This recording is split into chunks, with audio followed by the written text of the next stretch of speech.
जय श्री राम। सब इंतजार कर रहे थे। जय श्री राम नितिन जी। जय जिनेन्द्र। हर्ष नारायण जी, धन्यवाद। जय श्री राम। आप सबका स्वागत है डॉक्टर अंकित शाह चैनल पे। थोड़ा लेट हो गया आज। विवेक जी राम राम। संपत जी जय श्री राम। मीना जी जय श्री राम। राधे राधे। तो आज हम डिस्कस करेंगे जितनी भी ट्वीट्स करी है। एज यूजुअल हम जो एक्सप्लेन करते हैं। बहुत सारा बांग्लादेश टॉपिक पे डिस्कशन चला सोशल मीडिया पे, जो लोगों को समझ नहीं आया। और जैसे मैंने बताया था कि एक बार रायता फैला दिया है रजीम चेंज वाला, तो अब बहुत मुश्किल हो रही है लोगों को समझाने में कि कैसे राइस भेजे जा रहे हैं। अभी तक यूनुस गवर्नमेंट को इलेजिटिमेट भी नहीं बोला गया। तो लोगों की समझ नहीं आ रही कैसा कैसा रजीम चेंज है। तो मैंने तभी मना किया था कि ये नहीं है, लेकिन लोग सुने नहीं, चलाते रहे। और अभी भी आपको समझ में आ गया होगा कि गवर्नमेंट या एमईए की ओर से, मिनिस्ट्री ऑफ एक्सटर्नल अफेयर्स की ओर से अभी भी एक भी बार नहीं बोला गया कि ये रेजिम चेंज है। राइट। एक भी बार ये नहीं बोला गया कि ये इलेजिटिमेट गवर्नमेंट है या रिप्रेजेंट नहीं करती। ओके। अब जब एक्स्ट्राडिशन का ऑफिशियल डिमांड आया है कि शेख हसीना जी को वापस भेजा जाए, हम उनको लीगली ट्राई करना चाह रहे हैं उन्होंने जो क्राइम्स किए हैं उसके ऊपर। अब थोड़ा-थोड़ा बोलना शुरू होगा। लेकिन अभी भी जो राइस जो कंसाइनमेंट गया है आपको पता ही है। और मैंने एक्सप्लेन भी किया था जब ये मुझे एक ट्वीट पे क्वेश्चन पूछा गया कि अंकित जी इसको कैसे टैकल करेंगे जो बांग्लादेश वाला मैटर है। तो उसमें मैंने समझाया था कि कैसे एनिमी के साथ कैसे टैक्टिक्स होती है, किस प्रकार से स्ट्रैटेजी होती है, अपनी खुद की कंट्री का इंटरनल पोजीशन क्या है। और बहुत कुछ हम सुनते हैं कि बांग्लादेश के अंदर हिंदुओं की प्रताड़ना हो रही है। वो आज से नहीं हो रही। शेख हसीना थी तब भी हो रही थी, उससे पहले भी हो रही थी, कंटिन्यूअस हो रही है। तो आज का कोई नया न्यूज़ नहीं है। अच्छा, शेख हसीना जी के वापस आने के बाद बढ़ा है, दैट इज़ एक्सेप्टेबल। पता है सबको कि ऐसा हुआ है। लेकिन जो मैंने पहले भी बांग्लादेश के एपिसोड में समझाया था, वापस समझाता हूँ कि शेख हसीना जी जब थी वहां पे एज प्राइम मिनिस्टर ऑफिशियल अपने रोल में 10 साल तक उन्होंने कुछ डिलीवर नहीं किया। डिलीवर इन द सेंस, उन्होंने रेडिकल्स को बोले रखा कि मैं इंडिया को हैंडल करूंगी, और इंडिया को बोलते रहे कि मैं रेडिकल्स को हैंडल कर रही हूँ। उसी का नतीजा उन्होंने भुगता है। क्या ये बात सच है कि उनके जाने के बाद ज्यादा रेडिकल गवर्नमेंट है? बात सच है। लेकिन उनके होने से कोई बेनिफिट होने वाला था भारत को? नहीं। ठीक है।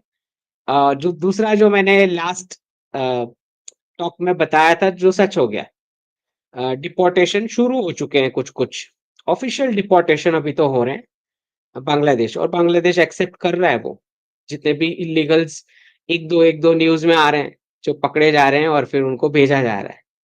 तो ये मैंने बताया था कि जब तक शेख हसीना को आप वापस यहाँ नहीं लाते, तब तक ये जो पूरा महाराष्ट्र में जैसे देवेंद्र फडणवीस जी ने बोला कि डिटेंशन सेंटर बनेगा, उससे पहले गुजरात में पकड़े गए, उससे पहले दिल्ली में पकड़े गए, और कुछ एक्शन जम्मू में भी हुआ। राइट। तो मीडिया को सरप्राइज हो रहा है कि सडनली क्यों हो रहा है। सडनली कुछ नहीं होता है, सब कुछ प्लान्ड होता है। सडनली कुछ भी नहीं होता है। ठीक है। तो जब तक शेख हसीना वापस नहीं आती तो हम इलीगल्स को जैसे राउंड अप करके जो भेजना है, इवेंचुअली ऑब्जेक्टिव हमारा ये है कि हम क्यों यहाँ इलीगल्स को रखेंगे। राइट। तो उसके लिए जरूरी था कि कोई ना कोई बांग्लादेश का लीडर ब्लेम तो उठाएगा ना, कि इतने सारे इलीगल्स इंडिया में भेजे गए हैं, बांग्लादेशी, रोहिंग्या या जो भी है। तो शेख हसीना क्यों वो ब्लेम ले? कोई किसी ने तो लेना है ना वो ब्लेम। तो हमारा ऑब्जेक्टिव प्रायोरिटी यही होना चाहिए कि एनआरसी कंप्लीट करके जो भी इलीगल्स हैं, टाइम लगेगा उसको, नहीं कोई शॉर्ट टर्म प्रोजेक्ट नहीं है, एक दो महीने की चीज नहीं है ये, टाइम लगने वाला है। लेकिन अल्टीमेट ऑब्जेक्टिव यही है, हमें क्यों इलीगल्स यहाँ पे चाहिए। राइट। और आपको पता ही है जो चिकन नेक वाला प्रॉब्लम है, जितने भी हमारे प्रॉब्लम्स हैं वो भी सॉल्व करने हैं साथ में। और बंगाल का जो प्रॉब्लम है स्टेट लेवल का जो बांग्लादेश के साथ जुड़ा है, इट इज़ कनेक्टेड। दोनों प्रॉब्लम साथ में जुड़े हुए हैं। तो एक का होगा और दूसरे का नहीं होगा, ऐसे नहीं होने वाला है। तो प्रॉब्लम सॉल्व होंगे तो ऐसे ही होंगे, ठीक है? तो जो लोग क्योंकि क्या है कि भई राइट विंग में सोशल मीडिया पे हम देखते हैं कि पाकिस्तान के 4 टुकड़े, चाइना के 10, अब लेटेस्ट उनको बांग्लादेश का भी मिल गया है मसाला। तो रोज़ नए-नए मैप ड्रॉ करना और फिर नहीं होता है तो फिर गवर्नमेंट को गाली देना, राइट? उनके एक्सपेक्टेशन के हिसाब से। तो क्योंकि आधों को तो समझ ही नहीं आ रहा कि क्या चल रहा है। क्योंकि अगर ये इल्लीगल या इल्लेजिटिमेट गवर्नमेंट होती, यूनुस वाली, तो शेख हसीना लैंड होते ही प्रेस कॉन्फ्रेंस हो चुकी होती। समझ आए? अगर वो रियल होता तो। ठीक है। चलो अभी हम स्क्रीन शेयर करेंगे और हम ट्वीट्स डिस्कस करना शुरू कर सकते हैं। So let me freeze it. Full screen.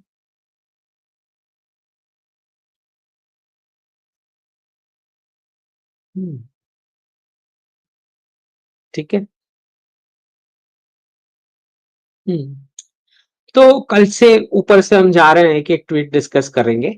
तो कल से ये डिस्कशन बहुत चला कि चाइना के पास फाइटर जेट्स हैं। अब इनको ये नहीं समझ आ रहा है कि फाइटर जेट्स चलाएगा कौन?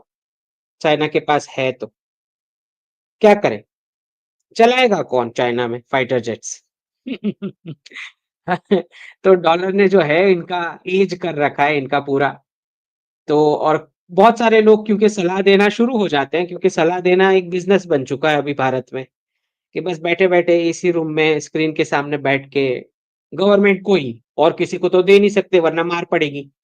तो बैठे-बैठे स्क्रीन पे सलाह दें। अच्छा यूपी में नहीं दे सकते थे ऐसी कोई सलाह क्योंकि तुरंत टीएमसी पुलिस उठा के ले जाएगी, अगर यूपीए गवर्नमेंट में करते तो।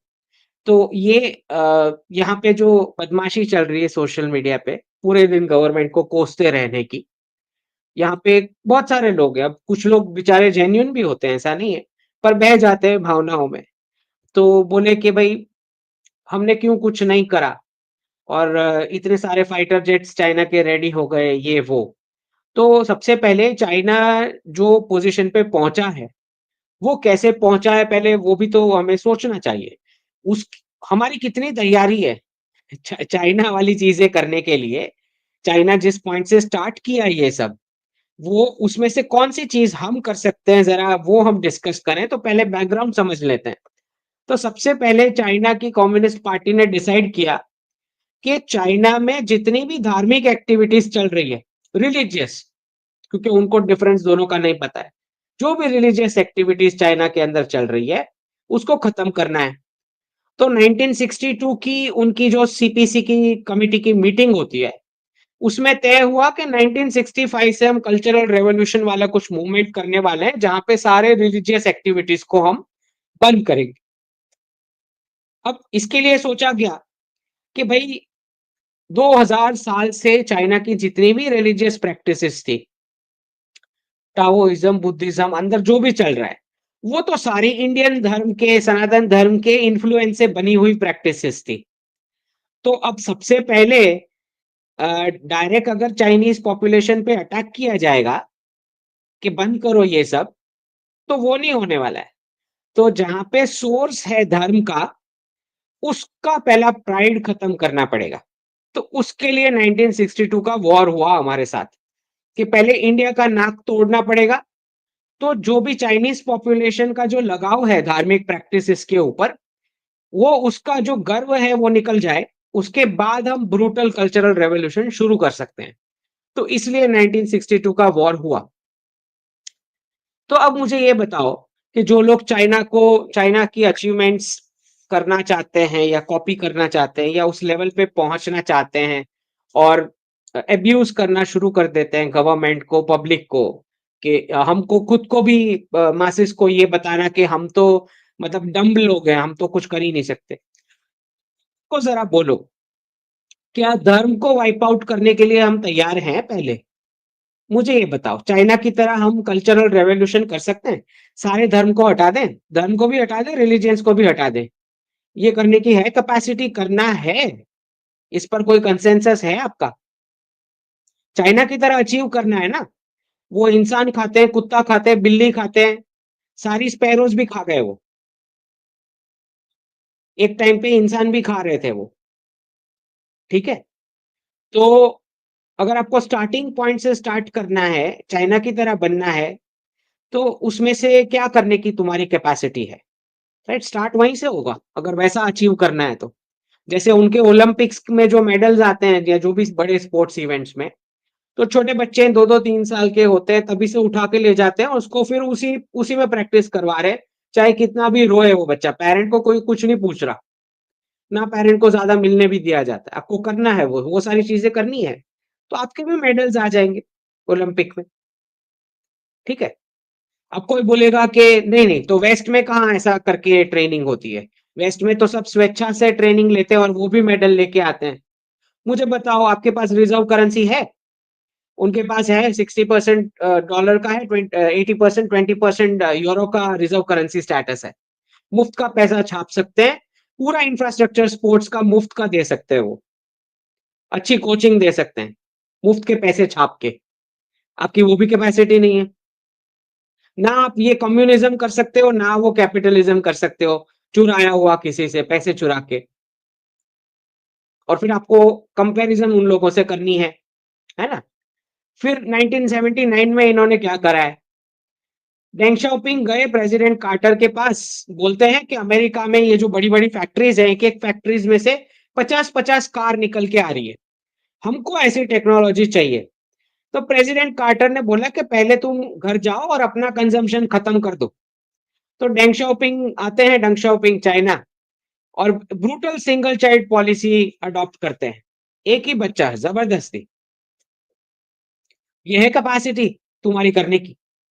करना है ये? उसका वो आज भुगत रहे हैं ये पॉलिसी का अंजाम।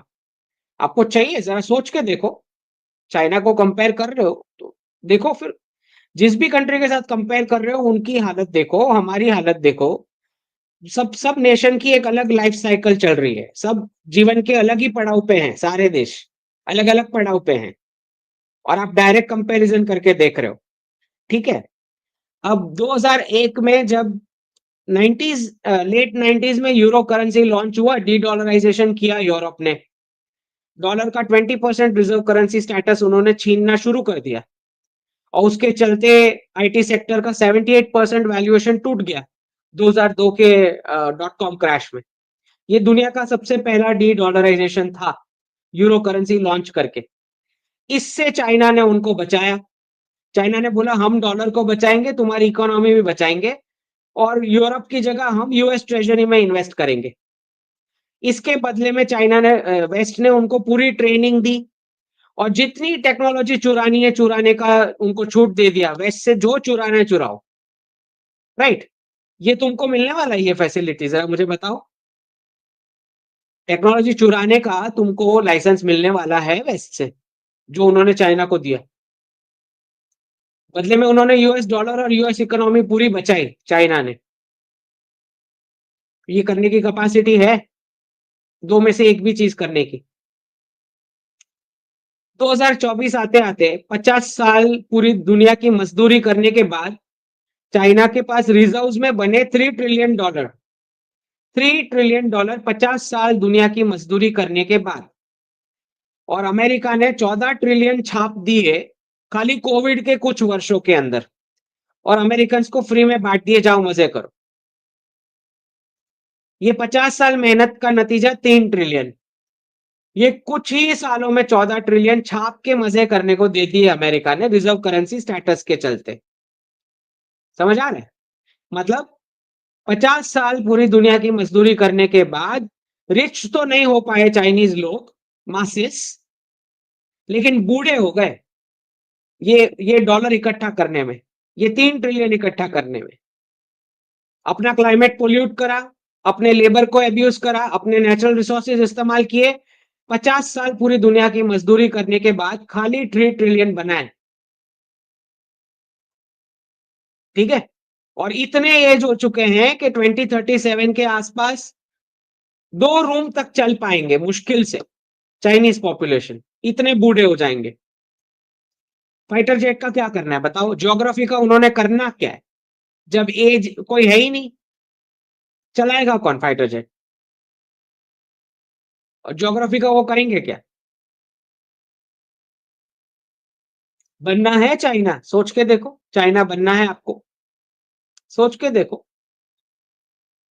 वो बेवकूफ बने, साथ में आपको भी बेवकूफ बनना है। और बहुत सारे इकोनॉमिस्ट जो नाटक करके घूम रहे हैं बदमाशी के, वो चूरन चला रहे हैं कि एक्सपोर्ट करो। ये इनकी हालत हुई है एक्सपोर्ट करके, चाइना की ये हालत हुई है। वो बोल रहे हैं कि अब इंडिया विल रिप्लेस चाइना। ये हमारे इकोनॉमिस्ट बिके हुए, वो बोल रहे हैं जो मजदूरी चाइना ने की अब तुम करो। तो चाइना तो रिच नहीं हुआ। अच्छा, जिसका करंट अकाउंट का बैलेंस जो यूएस का है, उसका कभी सरप्लस रहा ही नहीं। मतलब जो एक्सपोर्ट का चूरन पूरी दुनिया को दे रहा है, उसका खुद का करंट अकाउंट में कभी सरप्लस नहीं रहा। मतलब उसका मॉडल एक्सपोर्ट ओरिएंटेड नहीं है इकोनॉमी चलाने का, और सबसे रिच लाइफस्टाइल वो जी रहा है। तो ये आपको बोला जाएगा, ये अभी बहुत चलने वाला है ये, कि क्योंकि चाइना के साथ डीकपलिंग होने वाला है वेस्ट का, बहुत चलेगा ये, कि हम ले आते हैं सारे मैन्युफैक्चरिंग प्लांट, बोलेंगे। इनफैक्ट गवर्नमेंट भी बोल रही है, लेकिन गवर्नमेंट उस एंगल से नहीं बोल रही है। पहले ही जयशंकर जी ने और प्राइम मिनिस्टर ने ये क्लियर कर दिया है कि यहाँ से कोई चीप एक्सपोर्ट्स नहीं होने वाला। मतलब वो, हम चाइना को रिप्लेस नहीं कर रहे। चाइना +1 वाला नरेटिव जो चूरन चटाया जा रहा है, वो वेस्टर्न सिटीजन्स को उल्लू बनाने के लिए।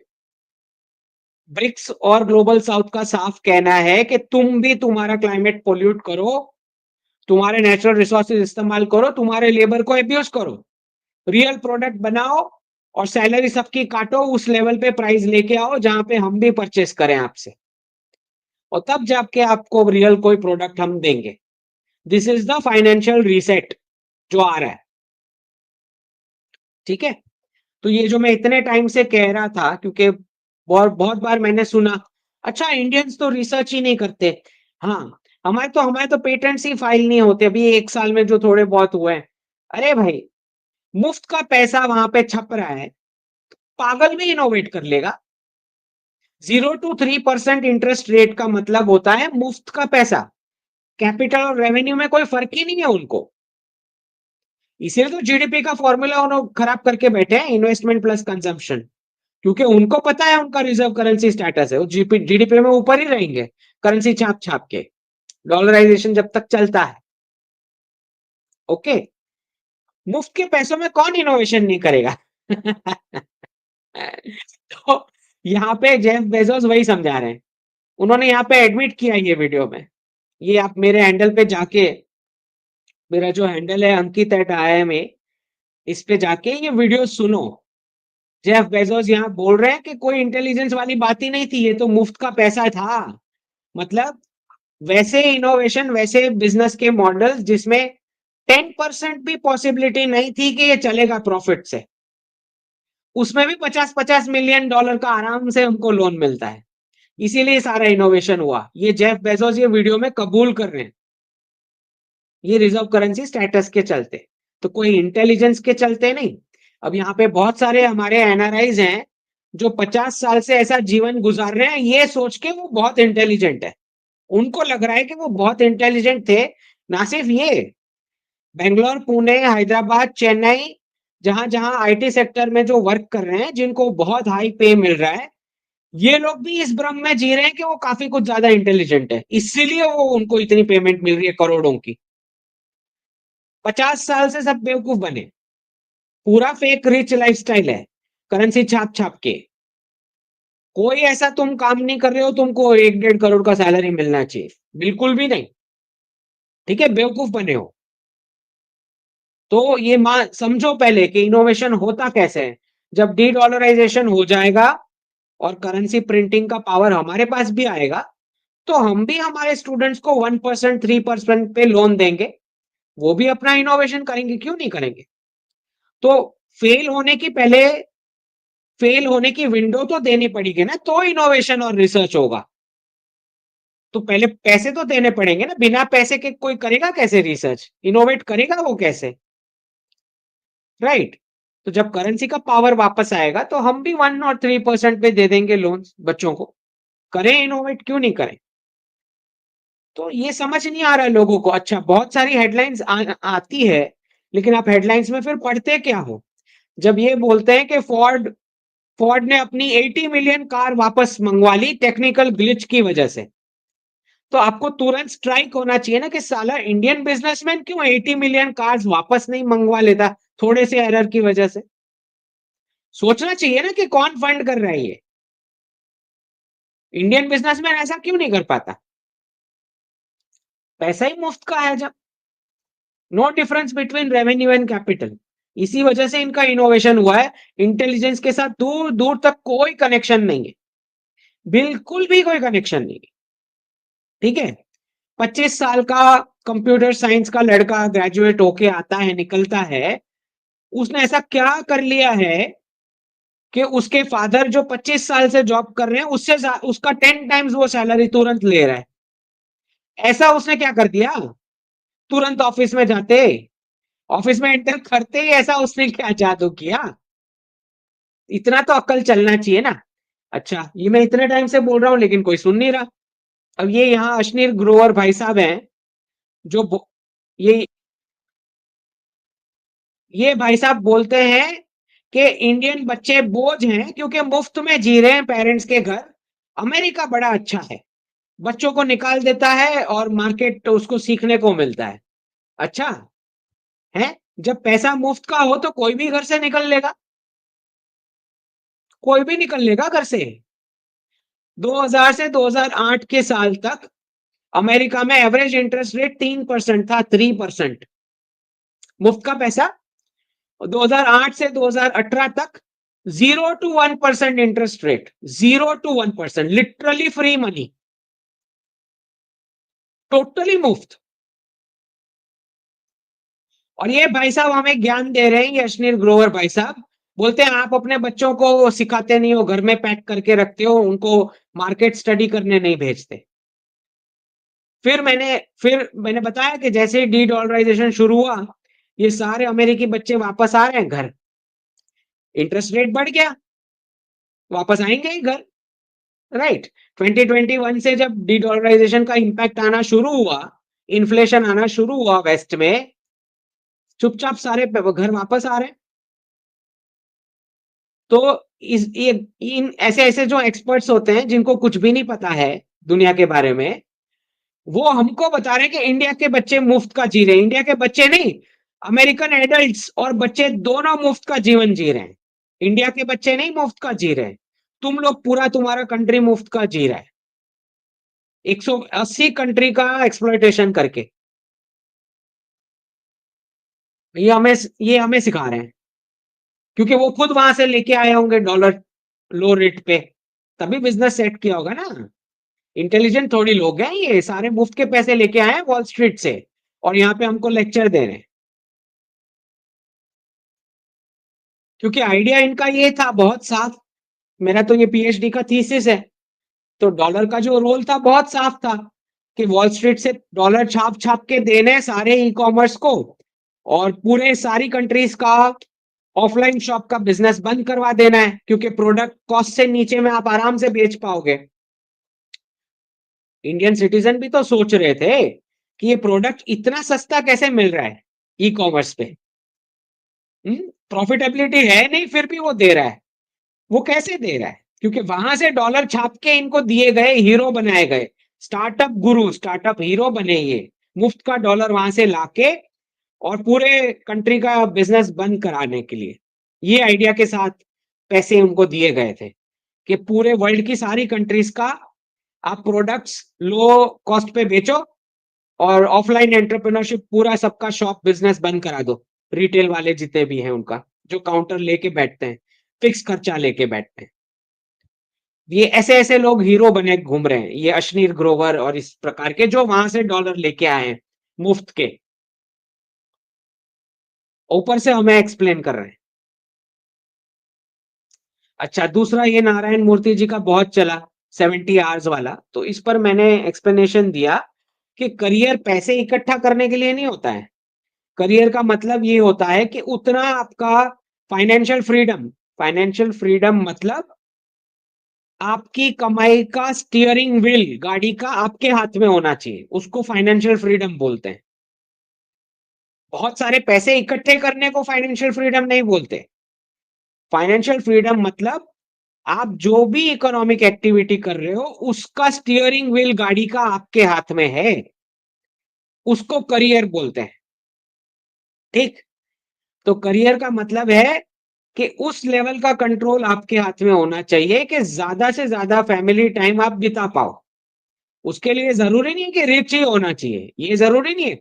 हो सकता है there is a poor person जो ज्यादा फैमिली टाइम एंजॉय कर रहा है आपसे कई गुना ज्यादा, मूर्ति जी जैसे लोगों से तो कहीं ज्यादा, राइट? तो ये मैंने 20 तारीख को लिखा था और फिर ये 26 तारीख को गौतम अदानी जी का खुद का आया हुआ है। बोल रहे हैं सबसे मैक्सिमम टाइम फैमिली के साथ स्पेंड करना चाहिए। उसी को वर्क लाइफ बैलेंस बोलते हैं। कोई और मेरे को बताए मेरे पे इम्पोज करे, that is not work life balance. Basically job model is no meaning actually, जो मैं बताता रहता हूँ। तो ये है। दूसरा, अन्नामलाई जी खुद को यहाँ पे पनिशमेंट दे रहे हैं इस वीडियो में, आप देख सकते हो।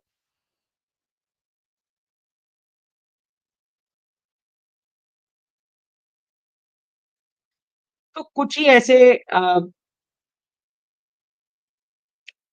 ऐसे लीडर्स होते हैं जो जिनको कॉमन सिटीजन्स का पेन फील होता है, और क्योंकि खुद में इंटेलेक्ट है तो अपने आप को जिम्मेदार मानते हैं उनके डेली स्ट्रगल के लिए, कि मैं सॉल्व क्यों नहीं कर पाता इनके स्ट्रगल, क्योंकि सॉल्यूशन भी पता है।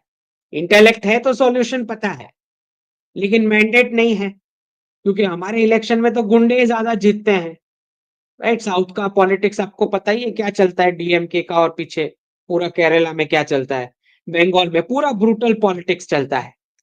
तो गुंडे जीत लेते हैं इलेक्शन। तो कुछ ही लीडर्स हमें ऐसे मिलते हैं अन्ना जैसे, जो निस्वार्थ भाव से काम भी करने को तैयार है, लेकिन नहीं मिलता है उनको मैंडेट। ठीक है? अब ये कुछ न्यूज आया है कि भाई इनकम टैक्स जो है 15 लाख की लिमिट तक थोड़ा रिड्यूस किया जा सकता है फेब्रुआरी के बजट में। अभी तो रूमर है, कोई पक्की इंफॉर्मेशन नहीं है, लेकिन ये मैंने 13 दिसंबर 2022 का मेरा प्रेडिक्शन है कि 30 लाख तक कोई भी इनकम टैक्स नहीं होना चाहिए 2029 में। वापस देख लो क्या बोल रहा हूँ। 2029 में इनकम टैक्स 30 लाख की इनकम तक नहीं होना चाहिए। ये मैंने प्रेडिक्शन 2022 में दिया हुआ है। तो बहुत साफ है कि बहुत सारे लोग जो टैक्स नहीं भर रहे हैं और सैलरीड वालों को उनको झेलना पड़ रहा है। तो जैसे ही डिजिटल करेंसी आती है, 500 की नोट पे एक्शन आता है, तो हर एक ट्रांजैक्शन पे आप टैक्स ले सकते हो। बैंकिंग ट्रांजैक्शन टैक्स का एक वर्जन बोल सकते हो। तो जितना भी डिजिटल ट्रांजैक्शन हुआ हर एक पे आप टैक्स ले लो, 0.00 जो भी परसेंट है। तो उतना पूरी इंडिया का कलेक्ट करोगे तो फिर धीरे धीरे आप इनकम टैक्स और जीएसटी कम कर सकते हो। ओके? तो जितना जल्द 500 की नोट पे एक्शन आएगा, उतना उतना जल्द आप मेरे 2029 के प्रेडिक्शन की ओर आगे बढ़ोगे। ठीक है? अब कुछ अमेरिकन हैं जो राइल अप हो चुके, क्योंकि जो मैंने बोला वो सब सही हो रहा है। रेसिज्म शुरू हो चुका है उनके खिलाफ, एटलीस्ट सोशल मीडिया पे तो शुरू हो ही चुका है। तो सारे बौखलाए हुए हैं बेचारे। तो बोल रहे हैं कि नहीं, यहाँ पे तो हम तो एक्सपोर्ट, हम मैन्युफैक्चर नहीं करेंगे, हम एक्सपोर्ट नहीं करेंगे। करना ही पड़ेगा, कहाँ जाओगे? कोई आपको देगा ही नहीं कुछ। आपको मैन्युफैक्चर करना ही पड़ेगा, कहाँ जाओगे? और मैन्युफैक्चरिंग करने का मतलब ही ये होता है कि मिनिमम वेज लॉज आपके गए अब। जो फैंसी अपने लेबर लॉ बना के रखे हैं वो सारे आप साइड पे रखने पड़ेंगे अब, है ना? अब अपना क्लाइमेट भी पोल्यूट करना पड़ेगा, क्योंकि अभी तक डॉलर तय कर रहा था ना कि कौन सी सिटी का कौन सा कंट्री पोल्यूट होगा। अपने परचेजिंग पावर से डॉलर तय कर रहा था ना, हर जगह से गुड्स परचेज करके, कि वो वाली सिटी को पोल्यूट होने दो, डायरेक्ट गुड्स हमारे मिल जाएंगे, अमेरिका क्लीन रहेगा, यूरोप क्लीन रहेगा। अब ये नहीं होने वाला है। ठीक है? तो जब पैसे नहीं होते ना और पेट खाली होता है, तो ये सब भी करना पड़ता है। आप भी करो, आपका क्लाइमेट खराब करो। बहुत जल्द जो जैसे ही ट्रम्प आएंगे, मुझे कोई डाउट ही नहीं है, मैं प्रेडिक्शन क्लियर दे रहा हूं इधर, कि सारे जितने भी चाइना के खिलाफ रिपोर्ट अभी तक बना के रखे होंगे, क्लाइमेट पोल्यूशन के, मॉरल साइंस के जो लेक्चर देते हैं, चाइल्ड लेबर के, ये सब, ये धीरे धीरे अमेरिकन पोर्टल से, वेस्टर्न पोर्टल से, ये थोड़े थोड़े रिपोर्ट्स गायब होना शुरू हो जाएंगे पब्लिक डोमेन में से बहुत जल्द, है ना। जब खुद करने को आता है तो ऐसा सब सुधर जाते हैं। हम्म। अब ये मैंने 20 सितंबर 2023 को बोला था कि भाई कनाडा में पूरा ये माफिया चल रहा है, इलीगल एडमिशन का, और ये पूरा, और ना सिर्फ ये लोग जानबूझ के असाइलम की ऐसी पॉलिसी बना के रखे हैं कि भाई इंडिया से अगर कोई बोलेगा कि मेरे साथ कुछ ज्यादती हो रही है, तो उसको फटाफट से एडमिशन मिल जाता है। ठीक है, और फिर वहां पूरा माफिया, शायद कुछ कॉलेजेस तो है भी नहीं, उस कॉलेज का एड्रेस भी देखोगे तो कोई सड़क है या कोई स्टेयर्स है, उसको कॉलेज बना दिया है और रजिस्टर्ड ऑफिस करके। तो ये बहुत ही चेक करना जरूरी था। और फिर यहाँ से कौन से पढ़ाई करने के लिए जाते थे, ये सारे जो है डॉलर कमाने के लिए जाते थे। तो ईडी ने अब निकाला है कि 260 कैनेडियन कॉलेजेस जो है ह्यूमन ट्रैफिकिंग का काम कर रही है, कनाडा में बुला के एडमिशन के नाम पे सारे इलिसिट काम करवा के फिर उनको बॉर्डर क्रॉस करा के यूएस भेजने का काम। ओके, 260 कॉलेज पकड़ी गई हैं। ये मैंने सितंबर 2023 में बता दिया था कि इनका चेक करो, और खाली रजिस्टर्ड वाले को ही यहाँ पे मार्केटिंग करने दो, दूसरी यूनिवर्सिटीज यहाँ पे मार्केटिंग कैसे करेगी। तो ये मैंने लिखा था, this will tackle illegal admission and entry complaints. ठीक है। दूसरा ये इस पर बहुत कंफ्यूजन लोगों को हो रखा कि भाई हम राइस क्यों भेज रहे हैं बांग्लादेश को, राइट। तो ये मैंने दोनों अपडेट्स यहाँ पे डाली है। दूसरी क्रिसमस की है कि वीके सिंह जी को है, जनरल वीके सिंह जी को है, जो गवर्नर बना गया मिजोरम का, और दूसरे ही दिन राइस का शिपमेंट हमारा बांग्लादेश पहुंच जाता है। तो कुछ लोग पूछ रहे थे मुझे बहुत कुछ टाइम पहले कि क्या सॉल्यूशन है नवंबर 2024 में। तो यहाँ पे मैंने समझाया है कि करना क्या है। अब मिजोरम का तो मैंने बताया ही था, जब वो उनके चीफ मिनिस्टर, जब वो कुकी लैंड, जो लैंड जो भी है, तो हमने बताया कि भाई आप म्यांमार और बांग्लादेश में आपको जो चाहिए वहां पे करो, और मेइतेई को मणिपुर दे दो, है ना। आपको जो भी नेशनलिज्म चलाना है आप बांग्लादेश में चलाओ, कोई प्रॉब्लम नहीं, हो आपका ओरिजिनल कुकी लैंड वहीं पे है। आपको क्रिश्चियन बनाना है, जो बनाना है बनाओ, ठीक है। तो मिजोरम के जो है नए गवर्नर मिल गए हैं, जनरल वीके सिंह। तो थोड़ी थोड़ी तैयारी आपको साफ दिखाई देती है। और समझना हमें ये है कि कभी भी एक्शन जो लेना होता है वो हमारी धरती पर से नहीं लेना होता, जब तक आप पूरे प्लान के साथ रेडी नहीं हो जाते एंड तक, कि कैसे इसको एंड भी करेंगे। ओके। तो जब तक आपकी टेरिटरी पूरी स्टेबल नहीं हो जाती, पूरी सप्लाईज इकट्ठा नहीं हो जाती, इकोनॉमी शॉर्ट टर्म शॉक लेने को तैयार नहीं हो जाती, राइट। तो स्टार्ट कैसे करना है, सबसे पहले दुश्मन का विल पावर आपको तोड़ना है। इतने सारे गिफ्ट्स दो अलग अलग सोर्सेस से कि वो इंटरनली रॉट हो जाए, ठीक है। फिर अंदर डिसऑर्गेनाइज होने दो, फैक्शंस बनने दो, फिर वापस एक राउंड गिफ्ट का दो, उसको रिलैक्स होने दो, ठीक है। फिर काइनेटिक एक्शन शुरू करना है जब आपको पक्का हो जाए कि स्टेप 1 टू स्टेप 10, इसमें 3% से ज्यादा एरर की गुंजाइश नहीं है, उतना जल्दी हम रैप अप करेंगे इसको, ठीक है। और काइनेटिक एक्शन वही सही होता है जो एनिमी की टेरिटरी से जिसकी शुरुआत हो, ना कि आपकी धरती से। वहां से जो शुरू होता है वो ज्यादा इफेक्टिव होता है। तो उसके लिए जो भी बैकग्राउंड सप्लाईज लगता है, मेहनत लगता है, वो आपको करना पड़ेगा। तो शेरनी जो है वो खाना खुद लेके आती है शेर के पास, ऐसे ही होता है, ठीक है। तो गिफ्ट्स भी देने हैं, गिफ्ट्स भी देने हैं, और तैयारी भी करनी है, ठीक। जब सही लगेगा तो कर भी लेंगे, हो सकता है ना भी सही लगे फिर भी सॉल्व हो जाए, जैसे कुछ इल्लीगल्स को ऑलरेडी डिपोर्टिंग का प्रोसेस चल रहा है। अब ये जो मैंने प्रेडिक्शन दिया था कि भाई गिफ्ट सिटी, मॉस्को और शंघाई जो है, वो इंतजार कर रहे हैं कि एलबीएमए, लंदन बुलियन और लंदन मेटल एक्सचेंज कब खाली कर दे अपने वॉल्ट्स। तो यहाँ पे मतलब डी डॉलराइजेशन, तो लंदन मेटल एक्सचेंज की इन्वेंट्री जो है 25 साल के लोएस्ट पे पहुंच चुकी है। और ये सारे कौन से हैं? एल्यूमिनियम, कॉपर, निकल, जिंक, लीड और टिन, लेड और टिन। ठीक है, ये इतने मेटल्स की बात हो रही है यहाँ पे। वो 25 साल के सबसे लोएस्ट लेवल पे पहुंच चुके हैं लंदन मेटल एक्सचेंज की इन्वेंट्री में। बिल्कुल वैसे गोल्ड का जो उनका इन्वेंट्री है लंदन बुलियन के पास, एलबीएमए के पास, वो भी अपने लोज पे चल रहा है। मतलब सारी फिजिकल डिलीवरीज एशिया को, बेसिकली जो स्क्रिप्टेड डी डॉलराइजेशन चल रहा है कि ब्रिक्स प्लस जो है वो गोल्ड एक्यूमुलेट करके डी डॉलराइज कर रहा है। तो जैसे ही इनके इन्वेंट्री खत्म होते हैं, गिफ्ट सिटी, मॉस्को और शंघाई एक्सचेंज तैयार हो जाएंगे बुलियन ट्रेडिंग के लिए, गोल्ड और सिल्वर का प्राइस सेटिंग करने के लिए। ठीक है, तो सबसे पहला ट्रांजैक्शन 26 तारीख को हो गया गिफ्ट सिटी में, गुजरात में। गोल्ड की एक फॉरवर्ड डील उन्होंने कंक्लूड की। किसने कंक्लूड की? एचडीएफसी ने। ठीक।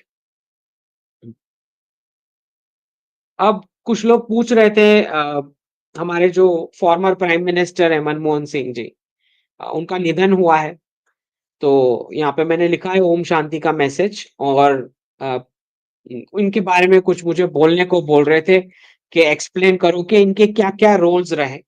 तो बहुत सारे इनके डिफिकल्ट रोल्स रहे अलग-अलग पोजीशन में, और लोग उनको क्रेडिट देते हैं 1991 रिफॉर्म्स के लिए। मैं नहीं मानता वो रिफॉर्म्स उन्होंने करे थे। वो उस पोजीशन पे थे उस वक्त, तो उस पोजीशन का उनको क्रेडिट मिला। उन्होंने नहीं करे वो रिफॉर्म्स। पहली बात तो रिफॉर्म्स थोपे गए थे, आईएमएफ और वर्ल्ड बैंक और वेस्टर्न कलेक्टिव के द्वारा आपके ऊपर थोपे गए थे, क्योंकि लेट 90s तक जो सोवियत यूनियन का जो पूरा विघटन हुआ, उसी के इंतजार में वेस्ट की कंट्रीज बैठी थी, क्योंकि हम बहुत कूद रहे थे सोवियत यूनियन के शोल्डर के ऊपर, नाच रहे थे हम उसके सिर पे चढ़ के कि ये हमारा सपोर्ट है, देखो हम कुछ भी कर सकते हैं दुनिया में। तो वेस्ट के देश इंतजार कर रहे थे कब ये गिरता है सोवियत यूनियन और हमारा नाचना बंद हो जाता है। तो जैसे ही उसका विघटन हुआ सोवियत यूनियन का, तो आपके रिजर्व्स की हालत फिर जिस प्रकार की हुई, इकोनॉमिक जो पूरा, क्योंकि आप सोशलिस्ट गवर्नेंस चला रहे थे, चला क्या रहे थे, आपको पकड़ा दिया गया था सोवियत यूनियन को अमेरिकी प्रेसिडेंट के द्वारा। तो उनकी जो टू बकेट थियरी चलाने के लिए, डॉलर के लिए। तो ये जो हुआ उसमें बहुत सारी कंडीशंस हम पर थोपी गई, मार्केट को ओपन किया गया, जिसको जिसकी बहुत तारीफ होती है, लिबरलाइजेशन, प्राइवेटाइजेशन और ग्लोबलाइजेशन। 1991 के रिफॉर्म्स। तो जैसे ही हर बारी ऐसे ही होता है, कर कोई और रहा होता है, क्रेडिट कोई और ले रहा होता है। तो गुजरात के ही कुछ एक्सपर्ट्स थे जिन्होंने वो पूरा रिफॉर्म को कैसे नेविगेट करना है, उसका पूरा स्ट्रैटेजी रेडी किया था। और फिर क्योंकि ये मनमोहन सिंह जी उस पोजीशन में थे, तो उनको क्रेडिट मिला। ठीक है। अगर कोई मुझे पूछ रहा है कि भाई इनका क्या कुछ कंट्रीब्यूशन रहा, तो मैं इतना बोलना चाहूंगा कि सिविल न्यूक्लियर एग्रीमेंट जो अमेरिका के साथ हुई, भले फिर उसका कुछ कार्यान्वित कितना प्रतिशत हुआ आपको भी पता है, मुझे भी पता है, लेकिन वो एक टर्निंग पॉइंट था और अचीवमेंट था जिसको बोल सकते हैं। अब समझना हमें ये है कि भाई इनको जितनी भी कंट्रोलिंग, जो आप सबको पता है कि उनके आते ही तुरंत वो जो बॉडी बन चुकी थी, जो सोनिया गांधी जी लीड करती थी सुपर प्राइम मिनिस्टर के तौर पे, तो वहीं से सारे ऑर्डर्स मिलते थे। आपने मूवी में भी देखा है एक्सीडेंटल प्राइम मिनिस्टर। लेकिन मैं पर्सनली ऐसे कोई भी व्यक्ति को कुछ भी प्रकार का डिस्काउंट देना नहीं चाहूंगा, क्योंकि राष्ट्र का जो नुकसान हुआ है उस 10 साल में, वो उतना ज्यादा नुकसान हुआ है कि जिसकी कोई गिनती नहीं हो सकती। मतलब इतना लूटा गया पूरे देश को कि मतलब कोई कितने ज़ीरोज़ हम उसमें डालें, क्या बताएँ अब आपको? मतलब बैंकिंग का तो पूरा कबाड़ा करके गए वो। तो मैं ऐसे लोगों को कोई डिस्काउंट नहीं देना चाहूँगा, क्योंकि जब आप इतने बड़े पद पे होते हो, तो कम से कम आपको इतना तो कॉन्शियसनेस आपका कंसाइंस होना चाहिए, इतना बेयर मिनिमम लेवल का, कि कम से कम बंदा रेजिग्नेशन ही दे दे, राइट? तो इनका बेनिफिट ये था कि इनकी पर्सनल इमेज इन्होंने क्लीन जो छप चुकी थी, और इनका सबसे बड़ा उन्होंने गैर फायदा उठाया कि कोई उनको कोई प्रश्न पूछ ही नहीं पाता था, या उनकी इमेज ही ऐसी थी कि कोई पूछेगा ही नहीं। उसी के चलते वो पूरा बर्बादी देश का हो पाया, इन्हीं की अच्छी इमेज के चलते। तो इनका जो भी मिसयूज़ हुआ, तो कोई हम ऐसे नहीं बोल सकते कि ये गिल्टी नहीं है, नहीं बोल सकते आप, ठीक है? बाकी जहाँ तक इनके कंट्रीब्यूशन का सवाल है, हाँ, तो उन्होंने अपनी पूरी लाइफ में अलग-अलग पोज़ीशन, फाइनेंस मिनिस्टर, ये वो अलग-अलग पोज़ीशन पे अपना रोल निभाया, तो ठीक है। उससे ज़्यादा तो कुछ बोलने को मेरे पास है नहीं इनके लिए, ठीक? तो ऐसा है, बस ऐसे एक भी कैरेक्टर हुए हैं जो 10 साल तक प्राइम मिनिस्टर रहे, किसी को प्राइम मिनिस्टर का नाम भी नहीं पता, और सब कुछ ऐसे ही पूरा चल रहा है, पूरा देश। पता ही नहीं किसी को कि क्या चल रहा है। हुँ। अब क्योंकि रायता फैला दिया है लोगों ने मार्केट में रेजिम चेंज वाला, तो ये क्वेश्चन आएगा। तो हमारे सारे एक्सपर्ट्स की दिक्कत 2014 से ये है कि प्रधानमंत्री जी का कुछ भी इनको समझ नहीं आता। फिर फैला देते हैं फेक न्यूज़।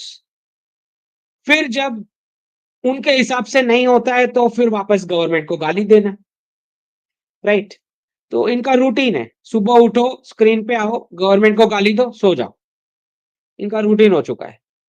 क्योंकि समझ ही नहीं आ रहा है ना कि प्रधानमंत्री कर क्या रहे हैं, ठीक है? और प्रधानमंत्री बताएँगे नहीं, क्योंकि जो स्ट्रैटेजिक चीज़ें होती है, उसका कोई पॉलिसी लिख के कोई भेजता है क्या? अच्छा, मैं बालाकोट करने वाला हूँ, हाँ, अच्छा, मैं महबूबा जी के साथ गवर्नमेंट बना रहा हूँ कश्मीर में, फिर उनको फिर प्रेसिडेंशियल रूल लगा के मैं 370 रिमूव करने वाला हूँ। ऐसा कोई पॉलिसी बना के एक-एक सिटीज़न को बताता नहीं है ये सीक्रेट कि इसके बाद मैं ये करने वाला हूँ, है ना? तो एक्सपर्ट्स को नहीं समझ में आ रहा है, तो उनके ऊपर का जो गड़बड़ है, ठीक है? तो गवर्नमेंट को गाली देने का कोई मतलब नहीं। अभी कुछ लोग मुझे पूछ रहे हैं, प्रधानमंत्री जी क्रिसमस क्यों सेलिब्रेट कर रहे हैं? तो भाई उनको नहीं समझ में आ रहा, मैंने पिछले इतने टॉक्स में भी बताया कि डीमिशनराइज़ेशन जो है, वो लो प्रायोरिटी पे है, प्रायोरिटी डी-रेडिकलाइज़ेशन है।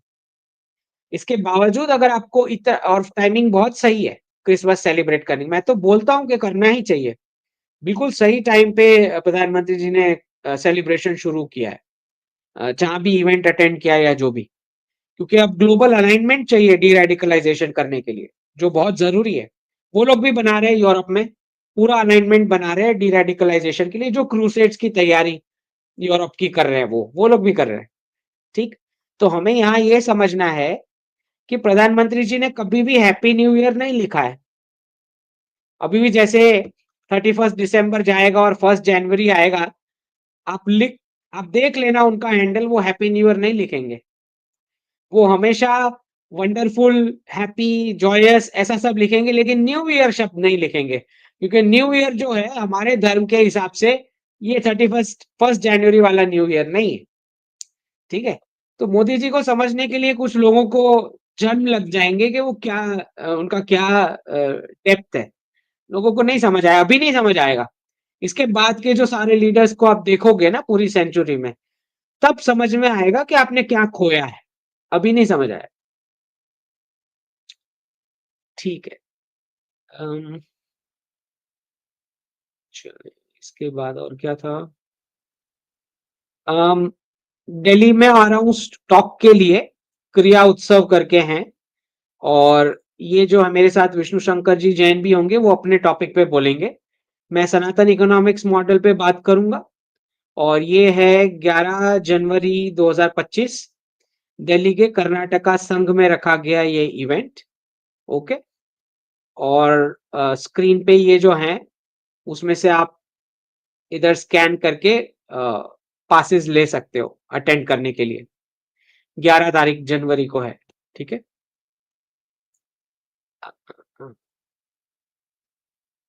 इलॉन मस्क बता रहे हैं स्कूल के बारे में कि स्कूल की ज़रूरत पड़ रही है मतलब ऑलरेडी आप खो चुके हो। स्कूलिंग का शब्द का मतलब ही ये होता है। वो बोल रहे हैं कि तुम्हारे साथ दिमाग में कुछ प्रॉब्लम है और हम फिक्स करने वाले हैं। स्कूलिंग शब्द का मतलब ही ये होता है। ठीक है? इसीलिए मैंने वो 2029 का ये क्या दे रखा है प्रेडिक्शन, वापस पढ़ लो, जिन्होंने नहीं पढ़ा है। ये क्या दे रखा है मैंने 2029 का प्रेडिक्शन कि क्लासरूम से जॉब का जो ह्यूमन ट्रैफिकिंग है, उसका अंत होने की शुरुआत होने वाली है 2029 से, राइट? वो ये रीसेट के साथ होना ही है क्योंकि वो single country reserve currency pound के साथ ये क्लासरूम सिस्टम बिठाया गया था। ओके, तो आप देख रहे हो कि कैसे इलॉन मस्क भी वही बोल रहा है कि स्कूल का कोई मतलब नहीं है। ठीक। हम्म। ठीक है। अब नारायण मूर्ति जी 70 आवर्स की बात कर रहे हैं। वो क्यों कर रहे हैं? क्योंकि लोग पूछ रहे हैं कि भाई वो ऐसा क्यों बोल रहे हैं, वर्क लाइफ बैलेंस का क्या? तो ये मैंने समझाया हुआ है कि वो बैकग्राउंड बना रहे हैं, ले ऑफ आने वाले हैं आईटी सेक्टर में, उसका बैकग्राउंड बना रहे हैं वो। ठीक है? तो कुछ ही वीक्स में आप सुनोगे कि एनआरआईज के पास 9 से ज्यादा घंटे काम करवाया जाना शुरू हो चुका है आईटी सेक्टर में, स्पेशली H1B वाले और वो सब। ठीक है? और ट्रंप जो एडमिनिस्ट्रेशन आएगा, वो एंश्योर करेगा कि इतना टॉर्चर हो आपका काम करा करा के कि आप खुद ही छोड़ दो। ठीक। और उसमें जो हाईएस्ट पेमेंट वाले जो आईटी सेक्टर वाले होंगे, उनको बोला जाएगा कि तुम रेजिग्नेशन खुद से ही दे दो। ये होने वाला है, इसकी तैयारी नारायण मूर्ति जी कर रहे हैं, उसका नैरेटिव सेट करने की। ये जो बोल रहे हैं ना 70 आवर्स, ये इसलिए अमेरिका के सपोर्ट में बोल रहे हैं, वो जो ले ऑफ आने वाले हैं और निकाला जाने वाला है जो स्किल्ड वालों को यूएस से।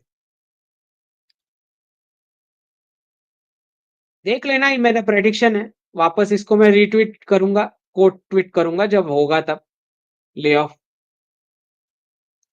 तो अब मुझे पूछ रहे हैं कि भाई इतना रेसिज्म आपने जो बताया था वैसा शुरू हो गया सोशल मीडिया पे इंडियंस के खिलाफ, तो अब अमेरिकन को क्या करना चाहिए?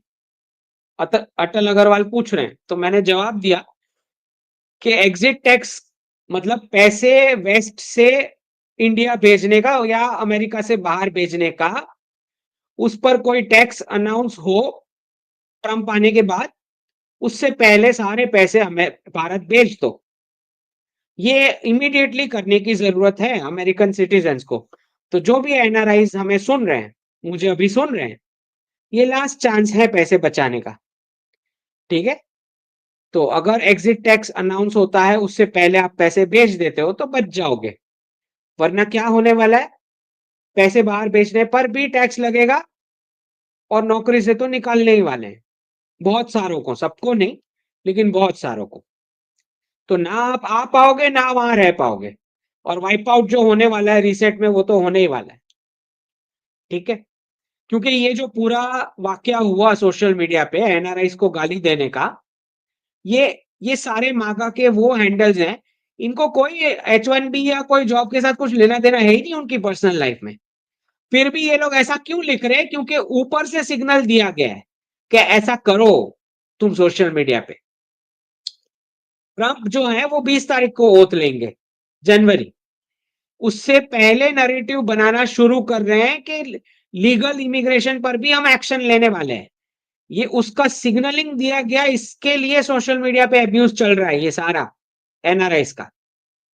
ये सिग्नल ऊपर से आया है ट्रंप ट्रंप की टीम में से। समझ रहे हो क्या चल रहा है? तो मेरे को किसी रूम में जाने की जरूरत नहीं पड़ती देखने के लिए कि क्या चल रहा है। I can see it clearly कि क्या डिस्कशन उनकी टीम में चल रहा होगा। समझ में आए तो ठीक है। मैं तो 3 साल से वार्न कर ही रहा था कि यही होने वाला है।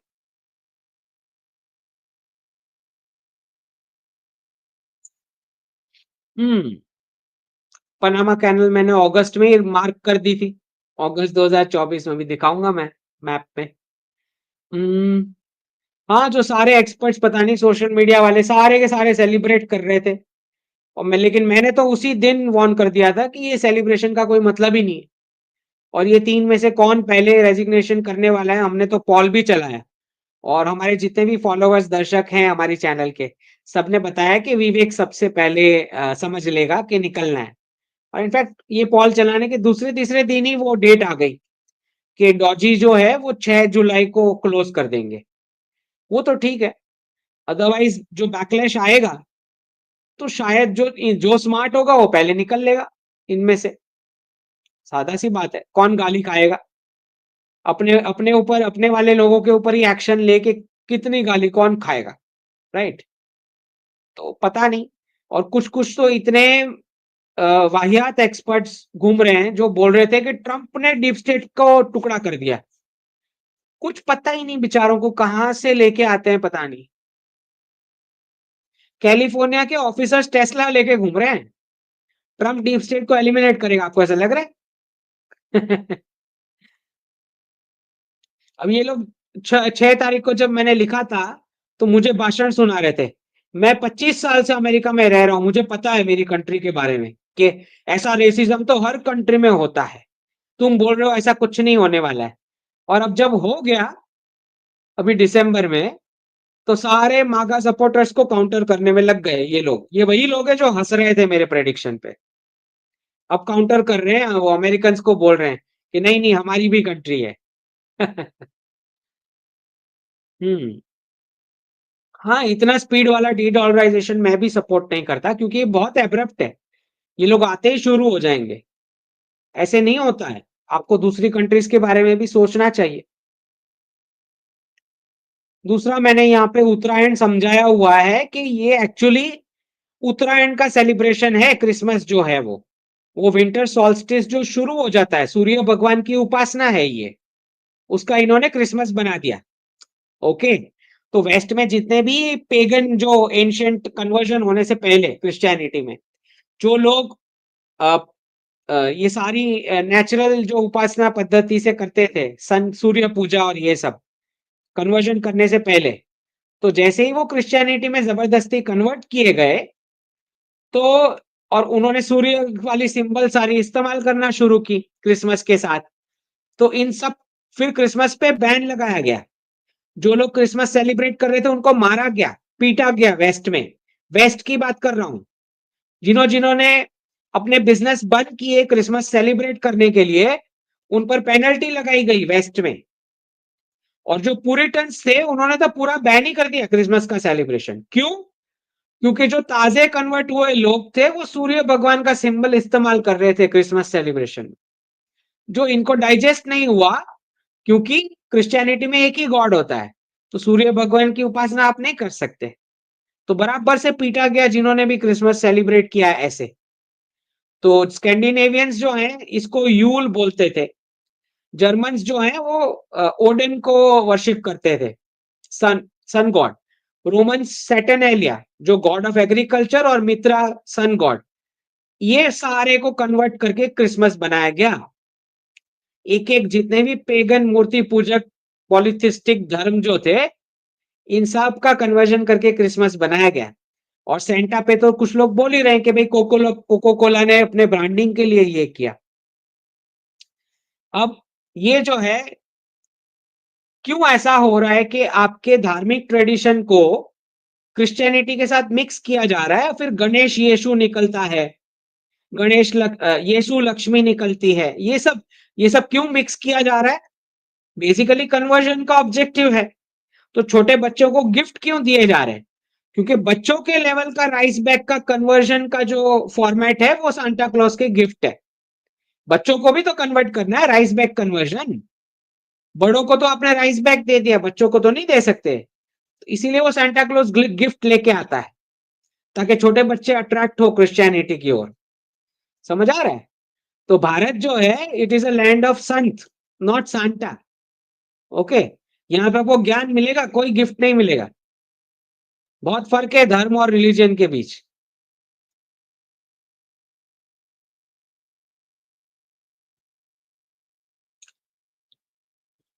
हम्म। अब यहाँ पे जो श्री राम जी की अपॉइंटमेंट हुई है एडवाइजर एआई पॉलिसी के लिए, जो भी अभी एआई पॉलिसी टच करेगा वेस्ट में, उसको पूरी सेंचुरी थ्रू आउट हिस्ट्री गाली पड़ने वाली है। क्यों? क्योंकि उसका डिसीजन होने नहीं वाला। वो जो वेस्टेड इंटरेस्ट वाली कंपनीज हैं वो थोपने वाली एआई की पॉलिसी, पूरी ह्यूमैनिटी गाली देने वाली है। जो भी एआई की पॉलिसी टच करेगा अभी वेस्ट में, वेस्टर्न कंट्रीज में, उसमें श्री राम नाम के व्यक्ति को लिया जा रहा है। समझ आ रहा है?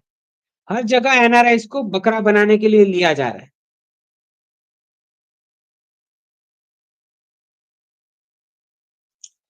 और ये जो पनामा कैनल का जो ट्रंप ने थ्रेट दिया 23 दिसंबर को दिया, जो मैंने 12 अगस्त 2024 को प्रेडिक्शन करके सर्कल मार्क करके दिखाया है मैप में, ये रहा, ये अमेरिकन इकोनॉमिक यूनियन और ये मैंने पनामा कैनल मार्क किया हुआ इधर, यूके का पार्टीशन और ग्रेटर इजराइल, 3 प्रेडिक्शन मैंने दिए इधर। ओलंपिक की जो इमेज आई उसमें से American economic union, UK partition और ग्रेटर इजराइल। ठीक है, तो आपने देखा कैसे सीरिया के पार्ट्स जो हैं वो एनेक्स होना चाह रहे हैं इसराइल के अंदर, अभी न्यूज आ गया है। ठीक है, ट्रंप बोल रहा है यहाँ पे पैनामा कैनल हम कंट्रोल करेंगे और ग्रीनलैंड परचेज करेंगे। वो तो नहीं दिया मैंने, लेकिन अमेरिकन इकोनॉमिक यूनियन प्रेडिक्ट किया है कि हर जगह इसके आसपास नेबर वाले रीजन में उनका इकोनॉमिक यूनियन चलेगा। और ये यूके का पार्टीशन, 3 प्रेडिक्शन यहाँ पे दिए हैं। और 12 अगस्त को दिया था, पनामा कैनल मार्क करके रेड सर्कल बना के दिया हुआ है, और वो भी सच हो गया 23 दिसंबर को, जब वो बोल रहे हैं खुद कि हम ले लेंगे इसको कंट्रोल में। हम्म इंडियन स्टूडेंट्स अब बेबी सिटिंग कर रहे हैं, काम नहीं मिल रहा है यूएस में। तो यही है कुछ प्रेडिक्शंस जो अभी तक हमने कवर किए। अब हम क्वेश्चंस ले लेते हैं, टाइम भी हो रहा है। तो दिख रहे हैं सारे प्रेडिक्शंस एकदम क्लियर, है ना? तो I can clearly see through, है ना? तो जितने भी हमारे व्यूवर्स हैं, हम इसीलिए चैनल के व्यूज के ऊपर फोकस इसीलिए नहीं कर रहे क्योंकि हमें इंटेलेक्चुअल लेवल के व्यूवर्स चाहिए। हमें वो मासेस वाले व्यूवर्स नहीं चाहिए जो राखी सावंत को भी देख रहे हैं, फिर मीका को भी देख रहे हैं, और ये ऐसे लोग नहीं चाहिए हमको। हमको वो लोग चाहिए जिनको समझ में आ रहा है कि हम क्या डिस्कस कर रहे हैं। ठीक है, आपकी लाइफ में आपको क्या बेनिफिट हो रहा है, आपके करियर में, आपके इन्वेस्टमेंट के डिसीजन में, आपके कंट्री डिसीजन में क्या बेनिफिट हो रहा है, वो आपको देखना है। तब जाके जब आपका इंडिविजुअली ठीक होगा, तब जाके आप राष्ट्र और सनातन को कुछ कंट्रीब्यूट करोगे ना, उतना बर्डन कंट्री पर से कम होता है। तो हमें ऐसे ही व्यूवर्स चाहिए। तो आप सबको यही रिक्वेस्ट है मेरी कि जितने लोग देख रहे हैं, आपने अपने ग्रुप में ये चैनल का सब्सक्रिप्शन बढ़ाना है और समझाना है कि ये जो शो हो रहा है ये टाइम पास के लिए नहीं हो रहा है। पाकिस्तान के 4, चाइना के 10, बांग्लादेश के 50 और डीप स्टेट के रोज टुकड़े, ये बदमाशी के लिए नहीं है ये चैनल, ये प्योर नॉलेज के लिए है। तो आपके लाइफ के डिसीजन के लिए इंपॉर्टेंट है कि आप फेक न्यूज में ना पड़े और करेक्ट डिसीजन ले। अब हम क्वेश्चंस ले लेते हैं। अभिनव जी धन्यवाद।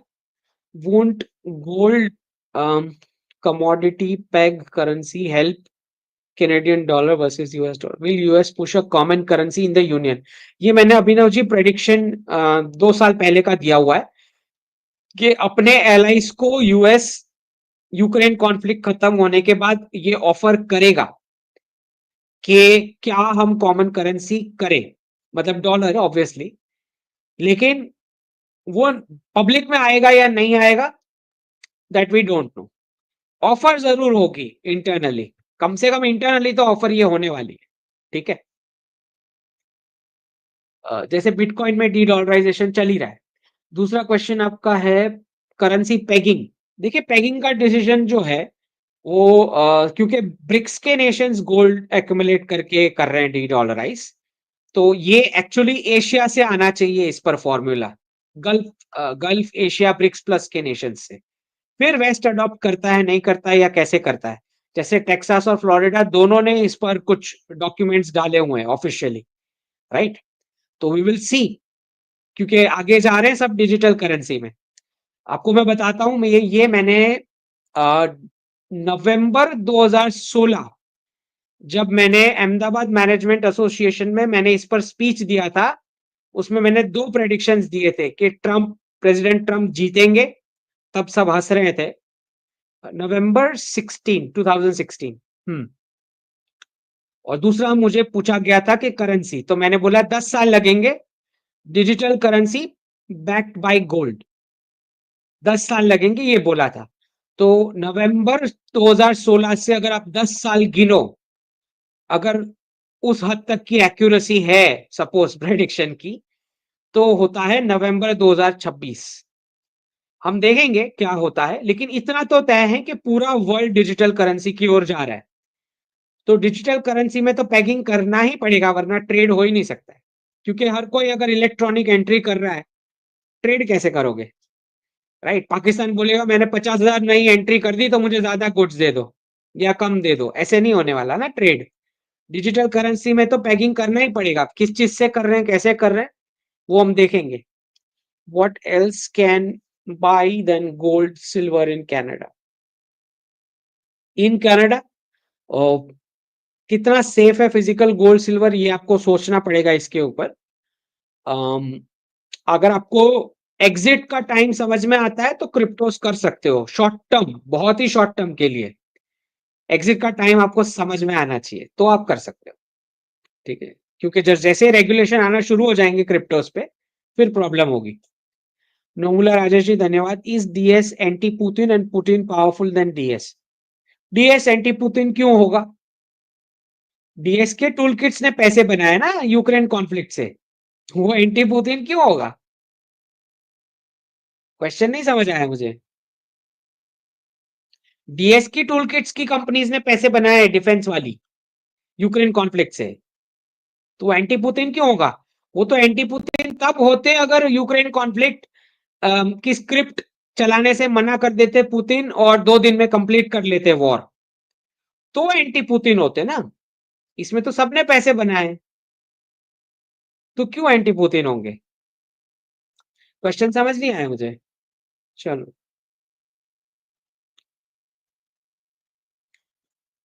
रोहन बैनर्जी जी धन्यवाद। फिक्स्ड और फ्लोटिंग करंट एक्सचेंज रेट्स इन पेग्ड ऑर्डर? फिक्स्ड और फ्लोटिंग मतलब लोन लेने के लिए पूछ रहे हो, किस लिए पूछ रहे हो? लोन लेने के लिए पूछ रहे हो तो फ्लोटिंग रखो।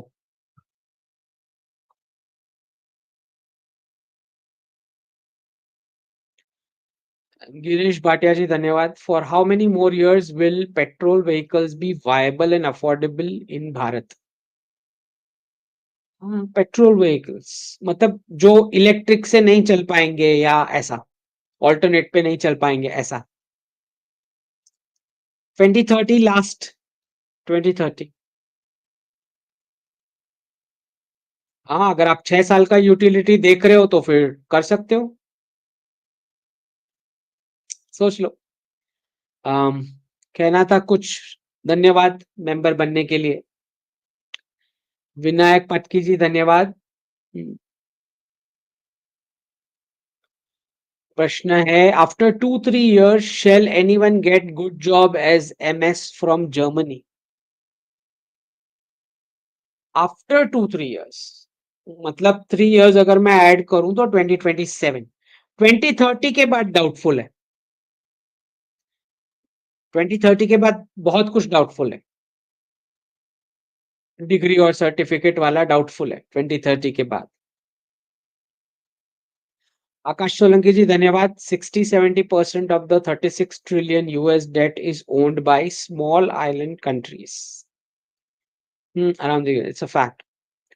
How US can use this for advantage during the crisis? वो तो बोल ही रहे हैं ना, हम बिटकॉइन में पेमेंट कर देंगे इलेक्ट्रॉनिक एंट्रीज में, बोल रहे हैं ऐसा वो। देखते हैं जो भी बकरा बने।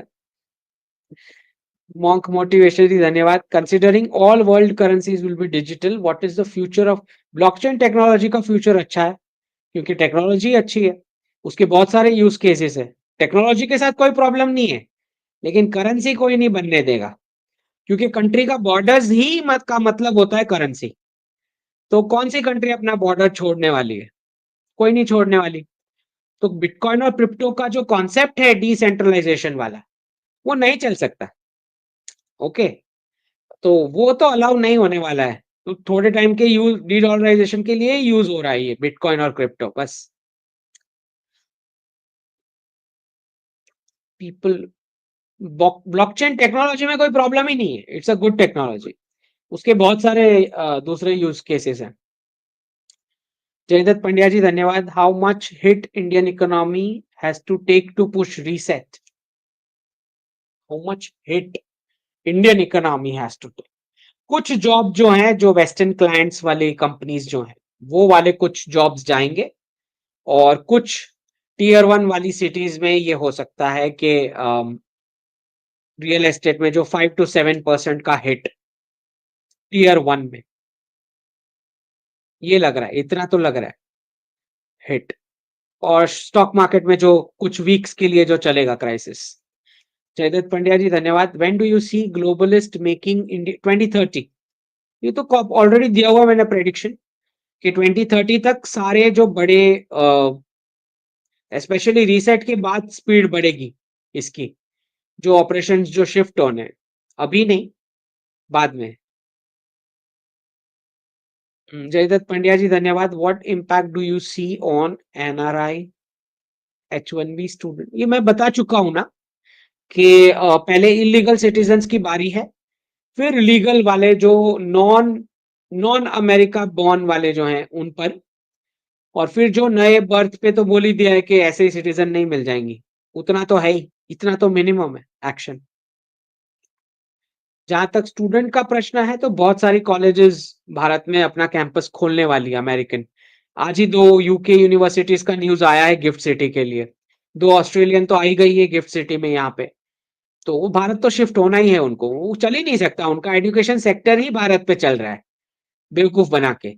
तो यूके, कनाडा और ऑस्ट्रेलिया, इन तीन की यूनिवर्सिटीज तो पक्का बैंक्रप्सी फाइलिंग है उनकी, तो चल ही नहीं सकता बिना इंडियन एडमिशन के।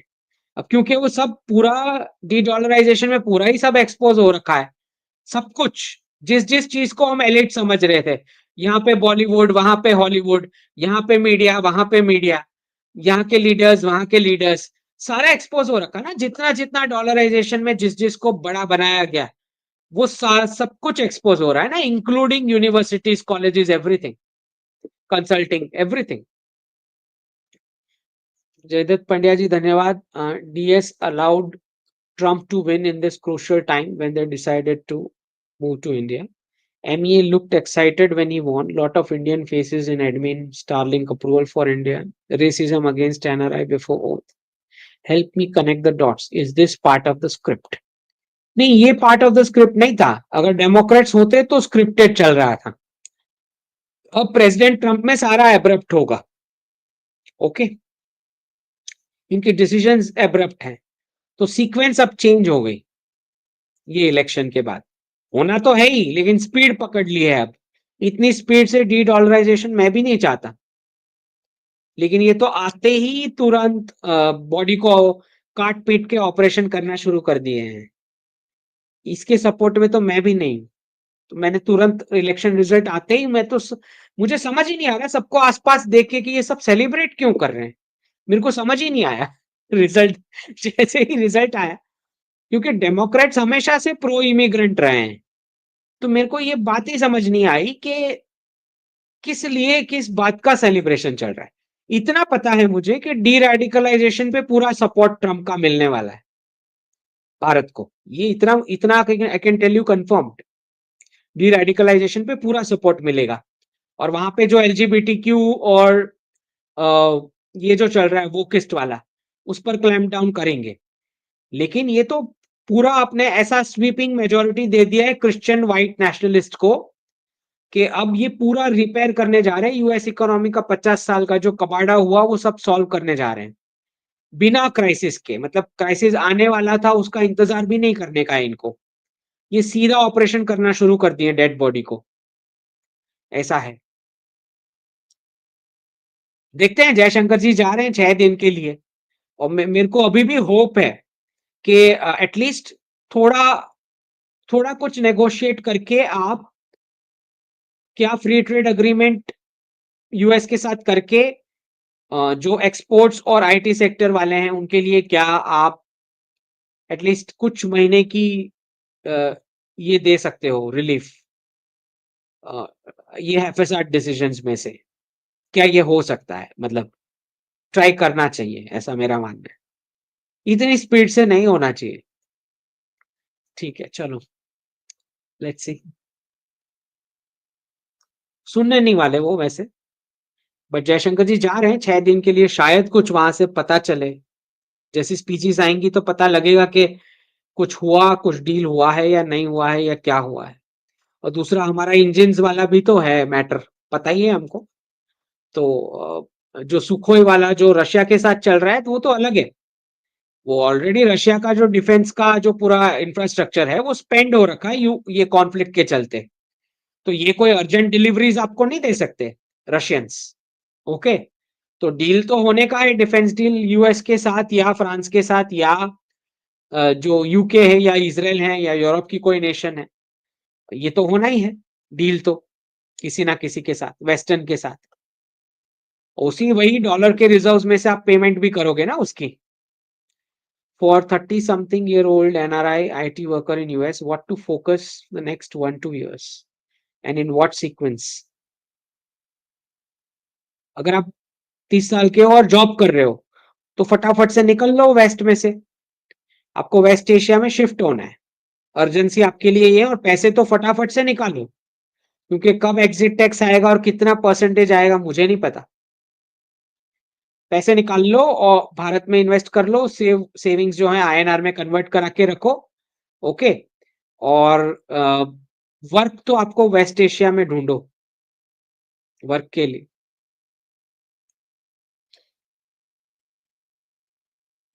I feel today's primary education also needs to consider how child's descendants should be about tomorrow's भारतीय grandchildren. देखिए सुषुम्ना जी, बच्चे जो हैं उनका ग्रूमिंग तो जो जैसे उनको गुरुज मिलेंगे वैसा ग्रूमिंग होने वाला है। तो सबसे पहले तो हमें फोकस हमारा ये होना चाहिए कि क्या हम इतने गुरुज इतने डोमेन में जो सेल्फ मोटिवेटेड हो, क्या हम गुरुज ला के गुरुकुल सिस्टम बिठा सकते हैं क्या, स्किल्स बेस्ड। ठीक है, जहां पे गुरु दक्षिणा तब देनी है जब वो शिष्य स्किल डेमोन्स्ट्रेट कर लेके जो सीखने के लिए आया था वो हुआ। ओके, तो बहुत सारा हमारा क्लासरूम का जो मार्कशीट का सिस्टम है उसको चेंज करना पड़ेगा। उसमें ऐसा होना चाहिए एटलीस्ट 5th या 7th क्लास तक तो ऐसा होना चाहिए कि स्किल का लिस्ट है, सामने लिखा है demonstrated not demonstrated, competent not competent, बस। कोई मार्क्स का रेस नहीं कराना है आपको, 5th 7th स्टैंडर्ड तक तो नहीं होना चाहिए। ओके, दूसरा मुझे लगता है 2030 के बाद सबसे ज्यादा पेरेंटिंग का कोर्स चलेगा, उसका बहुत जरूरत पड़ने वाला है। और दूसरा फार्मिंग के कोर्सेज ऑफिशियली सिलेबस में आना शुरू होंगे एग्रीकल्चर के, ये तो साफ दिखाई दे रहा है। कैसे प्लांट उगाना है, क्रॉप का साइकिल क्या होता है, एग्रीटेक में क्या इनोवेशंस किए जा सकते हैं, मैन्युफैक्चरिंग में क्या किया जा सकता है, मतलब रिसर्च और स्टार्टअप बेस्ड जो है वो रियल एस्टेट का स्कूल्स का यूज होना शुरू हो जाएगा, स्कूल्स और कॉलेजेस का। ये जो टेक्स्ट बुक वाला तो गया 2030 के बाद।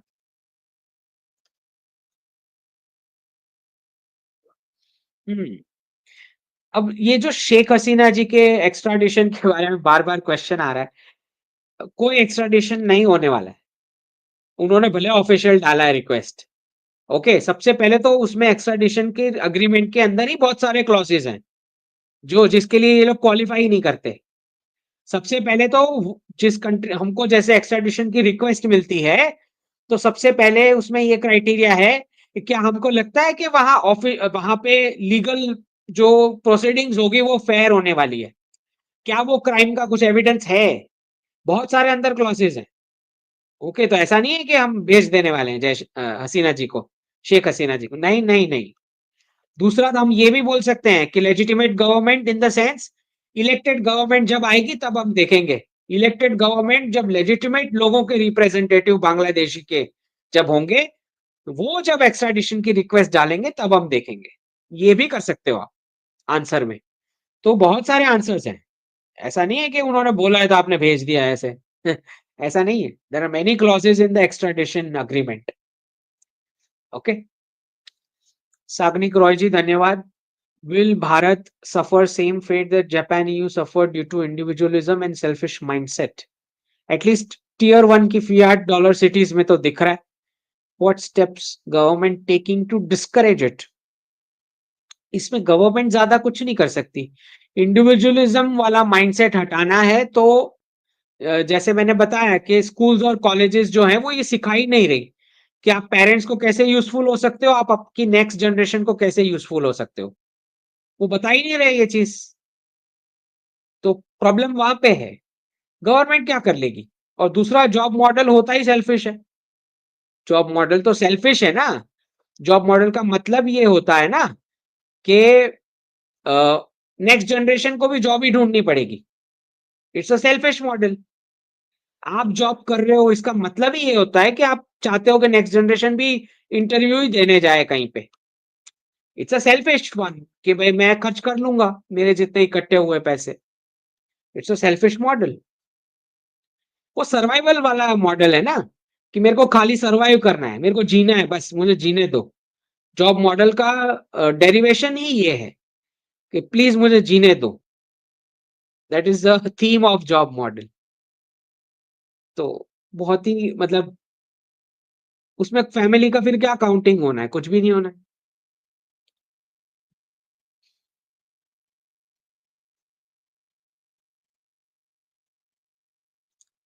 नेक्स्ट करो.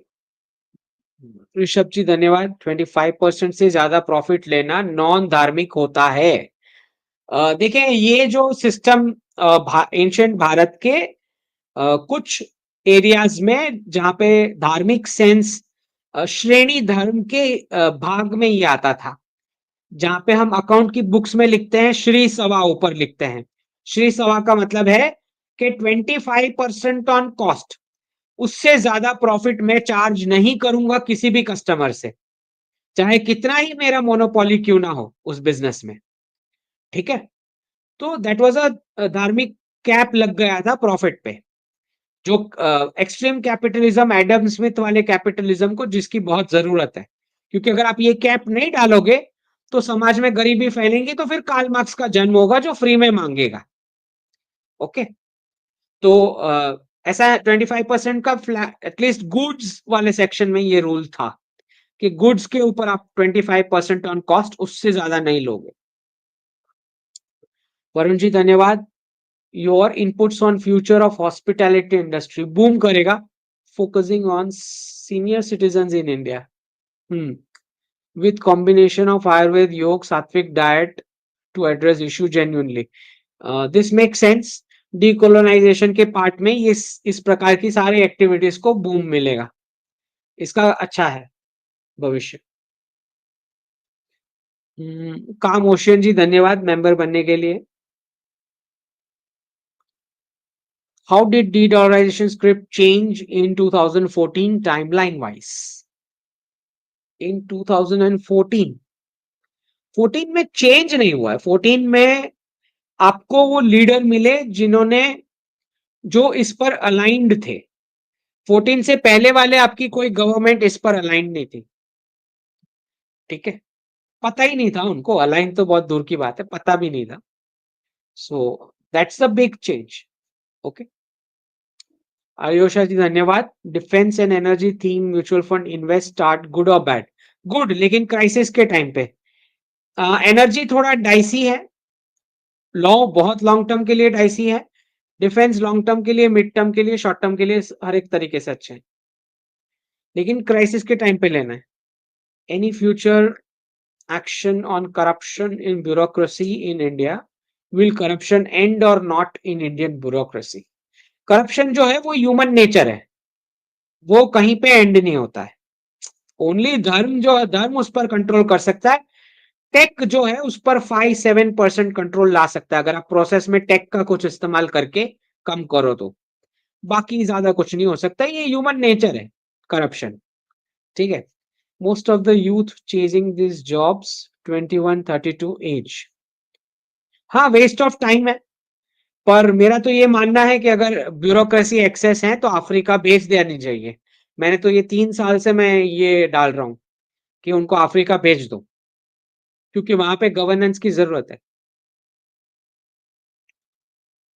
ड्रीमिंग जी धन्यवाद। Future of IT jobs in India, any lay off और सैलरी कट एक्सपेक्टेड सून इन नोएडा गुड़गांव रीजन। देखिए आप, वो तो आप ट्रम्प को सुनेंगे तो पता लग जाएगा कि क्या कितना एक्शन आने वाला है।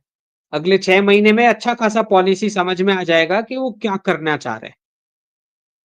Salaries are very high as compare to other jobs, बिल्कुल। वो तो ऐसे ही मिल रहा है ना, डॉलर प्रिंट होके मिल रहा है। Dreaming ji, suggest some new year resolution habits for 2025। Hmm health, मुझे भी फोकस करना है, टाइम नहीं मिल पा रहा है, लेकिन हेल्थ पे फोकस इंपॉर्टेंट है। दूसरा, रीडिंग हैबिट होना चाहिए, तो नेशनलिस्ट ऑथर्स को पढ़ें ज्यादा से ज्यादा, और धन गुरु को सुने, उसमें से आपको बहुत अच्छे उपदेश मिलेंगे, कोई भी जो भी आपका धर्म है। ओके, बॉडी बिल्डिंग जी धन्यवाद। Since you predicted 3.5% correction accurately, जी could you please predict from when the correction will start, Feb और अप्रैल? देखिए, जो जिसको हम छोटे करेक्शंस बोलते हैं, वो प्रेसिडेंट ट्रंप की टीम जैसे जैसे पॉलिसी बोलेंगी, उसके छोटे छोटे छोटे इम्पैक्ट आ सकते हैं। लेकिन जो बड़ा वाला डिप जो हम बोल रहे हैं, क्राइसिस वाला या ऐसा, वो मिड के बाद दिख रहा है, मिड 25 के बाद, अभी के हिसाब से ऐसा लग रहा है। ओके, फिर पता नहीं, अगर वो उन्होंने इमीडिएट बड़े बड़े स्टेप शुरू कर दिए, मतलब इमीडिएट आते ही, तो पहले भी आ सकता है, देखेंगे हम। राइट। कृष्णम जी धन्यवाद। Next year Nifty lower than previous low of 23263। एक टाइम तो ऐसा आएगा बीच में जहां पे लोअर होगा। अब मैंने इतना स्टडी नहीं किया है कि 23263 ऐसा स्पेसिफिक। सिद्धांत जी धन्यवाद। रुचित जी धन्यवाद। Explain exact sequence of events leading to stock market crash in 2025. Do you expect crash before March? Thank you for your amazing work. Crash before March 2025, सब कुछ प्रेसिडेंट ट्रंप के ऊपर है।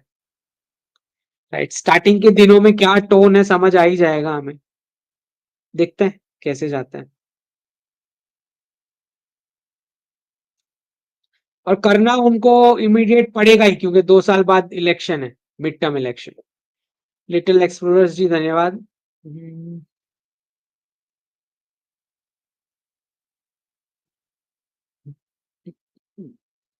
अंकित Tiwari ji, what prompted you to take such a keen interest in geopolitics? Who was your guru?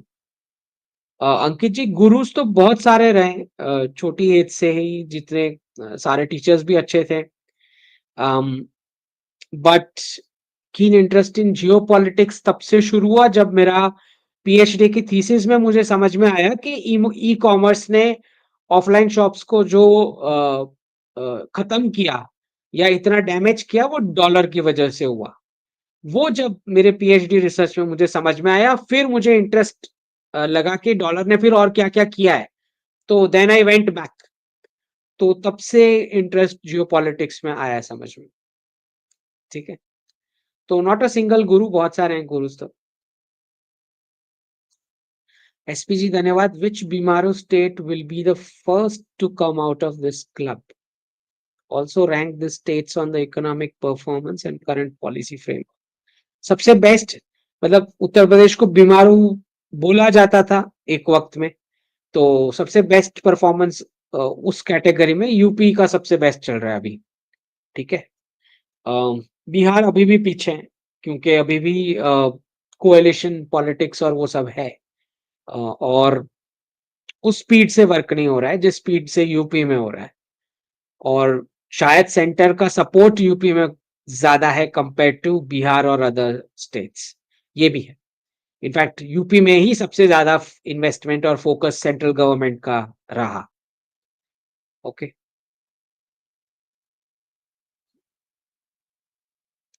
The Holi Trident, mild dip in gold before or after Trump joins and why? जितना dollar peak करेगा, बढ़ेगा, उतना उतना minor minor impact आएगा gold में, पर ज्यादा कोई इतना बड़ा कोई इम्पैक्ट नहीं है। यू कैन बाय अभी जो चल रहा है उसमें। सौरभ कचे जी धन्यवाद। You said non farm should buy farmland, non farmers, हाँ, what about urban people who have zero IQ of farming? उनके लिए ये चल रहा है ना, वर्टिकल हाइड्रोपोनिक और ये सब मेथड चल रहा है ना फार्मिंग का, उसमें कर सकते हैं, क्योंकि उनके पास जगह ही कितनी होगी अर्बन वालों के पास। ओके, वो कर सकते हैं वो वाले options. Will they manage farming remotely? Remotely rural labour will not work in absence of government fees। हम्म, उसीलिए तो एग्रीटेक का इनोवेशन अब होएगा ना, क्योंकि agriculture sector, manufacturing, defence, space, किसी में कुछ इनोवेशन हुआ ही नहीं, इसीलिए तो अब इनोवेशन होगा। अब वैल्यूएशन वापस आएगी तो इंटरेस्ट जगेगा ना कि भाई इसमें से भी पेमेंट्स मिलने वाली है। ओके, तो हो सकता है लेबर का तो उतना कम होता जाएगा। जितने देख रहे हैं प्लीज लाइक दे दें। ऐसे ही इनका कुछ एल्गोरिदम वर्क करता है, मेरी तो समझ के बाहर है, बट ऐसे ही इनका एल्गोरिदम भी वर्क करता है। अच्छा, जो लोग कंट्रीब्यूट करना चाहें, ऊपर क्यूआर कोड है, मैंडेटरी नहीं है बिल्कुल भी कंट्रीब्यूट करना, ठीक है। अमित कोठारी जी धन्यवाद मेंबर बनने के लिए।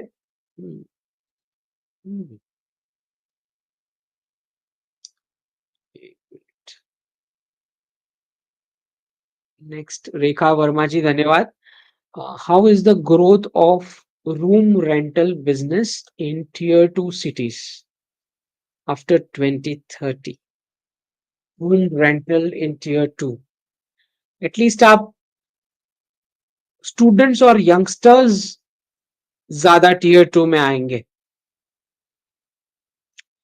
तो रेंटल्स बढ़ सकता है। Make sense? That make sense in a way, है ना? हम्म, ठीक है। Antarvahini ji, your view on citizenship by investment and multiple passports? खरीदने की कोशिश, कैपिटल, पैसा ले जाने की कोशिश, ये सब अभी जो चल रहा है वो वैसा वाला वीजा रिजिम 2030 के बाद नहीं होगा। तो वेस्ट का कोई आपको टेंशन लेने की जरूरत नहीं है सिटीजनशिप और वीजा का 2030 के बाद। अभी नहीं, अभी तो बहुत टेंशन आएगा एनआरआईज को। 2030 के बाद कोई प्रॉब्लम नहीं होने वाला है, क्योंकि जब करेंसी स्ट्रांग हो जाती है तो ऑटोमेटिक आपको सब खर्च करने के लिए बुलाएंगे ही, राइट?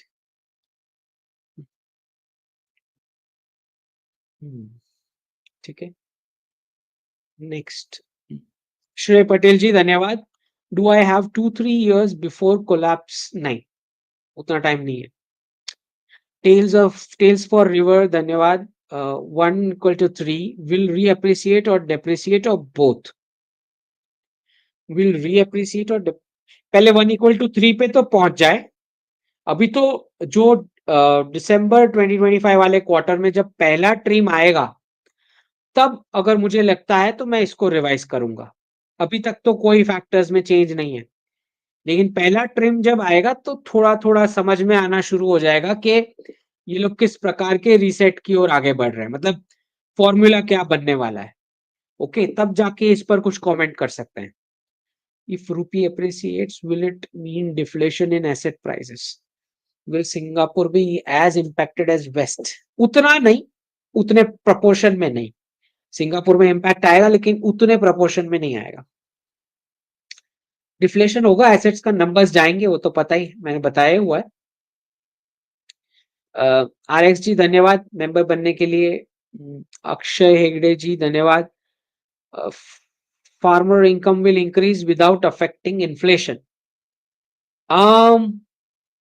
देखिए, एक बात समझे, एक होता है कि भाई फूड प्राइसेस वाला इन्फ्लेशन, राइट?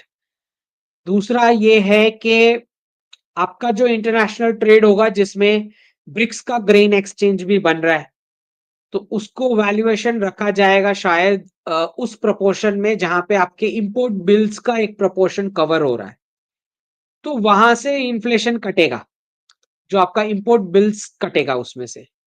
ठीक है, तो ओवरऑल फार्मर का इनकम इंक्रीज होने वाला है, पर उसका फूड इन्फ्लेशन में कितना इंपैक्ट भारत के अंदर आएगा, ये अगर आप पूछ रहे हो, तो मुझे लगता है एटलीस्ट 5 to 10% के बीच।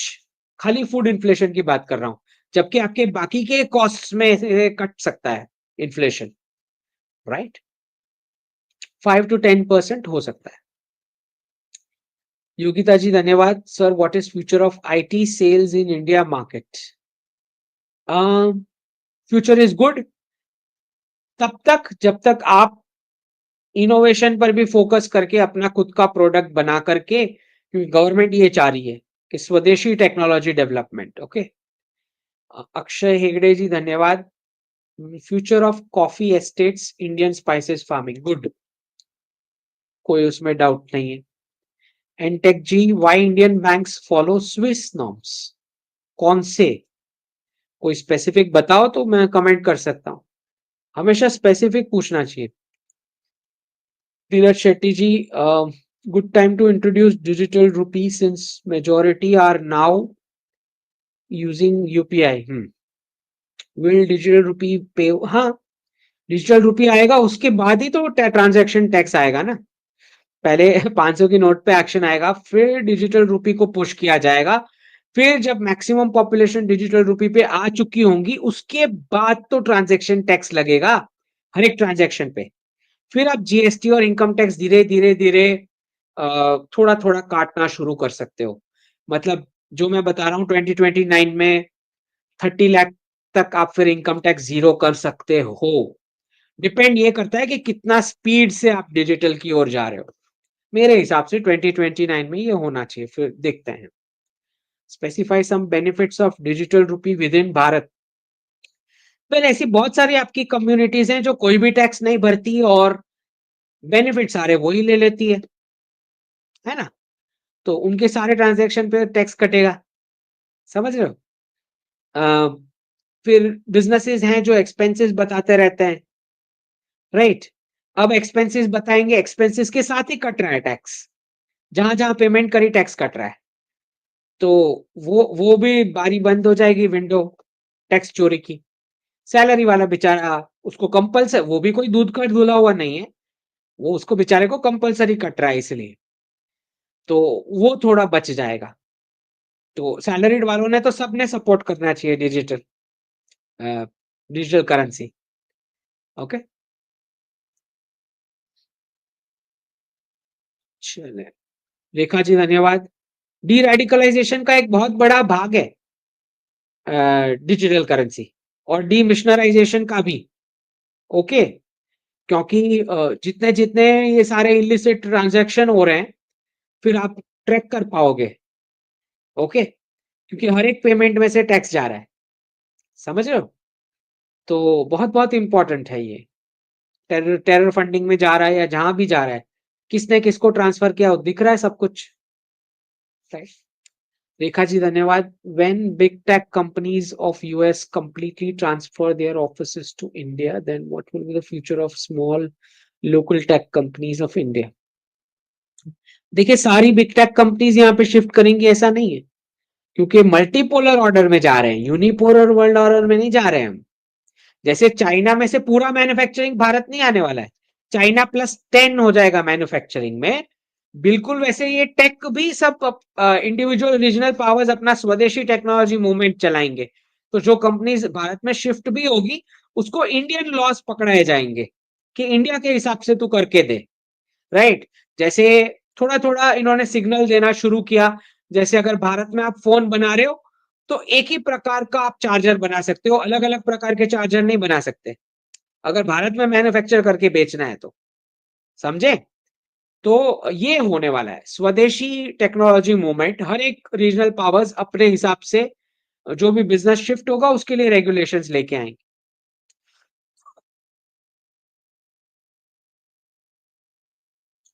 भावन जी धन्यवाद। Suggestion for IT worker designer with 3 years experience. देखो मैं आईटी वर्क उसका एक्सपर्ट नहीं हूँ आईटी डोमेन का। सजेशन देना है तो अगर जॉब करना है तो आप ऐसी कंपनीज में जाएं जहां पे इंडिया मार्केट पे फोकस हो या वेस्ट एशिया मार्केट पे फोकस हो। Okay.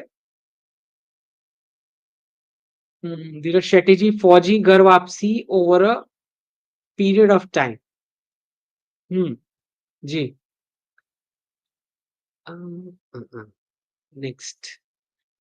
Only one dream sir, your prediction of chicken neck will be broader like elephant neck and Bangladesh shrink from north, south, east, west. Your prediction.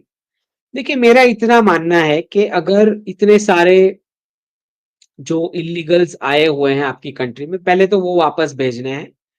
दूसरा आपको ये देखना है कि जितने बांग्लादेशी हिंदूज या जिनको जो हिंदूज को आपने सीएए में रजिस्ट्रेशन दिया है सिटीजनशिप का, उनके लिए तो उतना प्रोपोर्शन आपको सॉइल का चाहिए ना।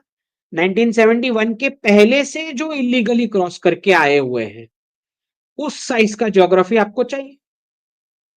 चाहे जहां भी जैसे नेचुरल बॉर्डर जहां भी बनती हो, ईस्ट वेस्ट नॉर्थ साउथ जहां भी बनती हो बांग्लादेश के हिसाब से, तो नया बाउंड्री तो खींचना पड़ेगा जहां भी जरूरत पड़ता है ना। चलो। हम्म। कैप्टन नाइट जी धन्यवाद। I work in IT, tell me doing work integrated online MBA tech from IIT or I makes sense. Spending 10 lakh to get PG degree will hold any relevance. नहीं कैप्टन नाइट जी, अगर आपका already कोई एक degree है तो दूसरा लेने का कोई मतलब नहीं है।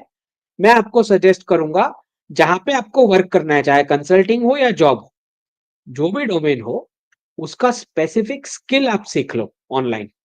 उसका सर्टिफिकेट ज्यादा काम आएगा, जो लेटेस्ट स्किल होगा उसका। इतने बड़े एक्सपेंसिव कोर्सेज में कोई जाने की जरूरत नहीं, कुछ भी नहीं निकलेगा उसमें से। 20-30 बाद कुछ नहीं निकलेगा, अभी शायद टेम्पररी निकल भी जाए।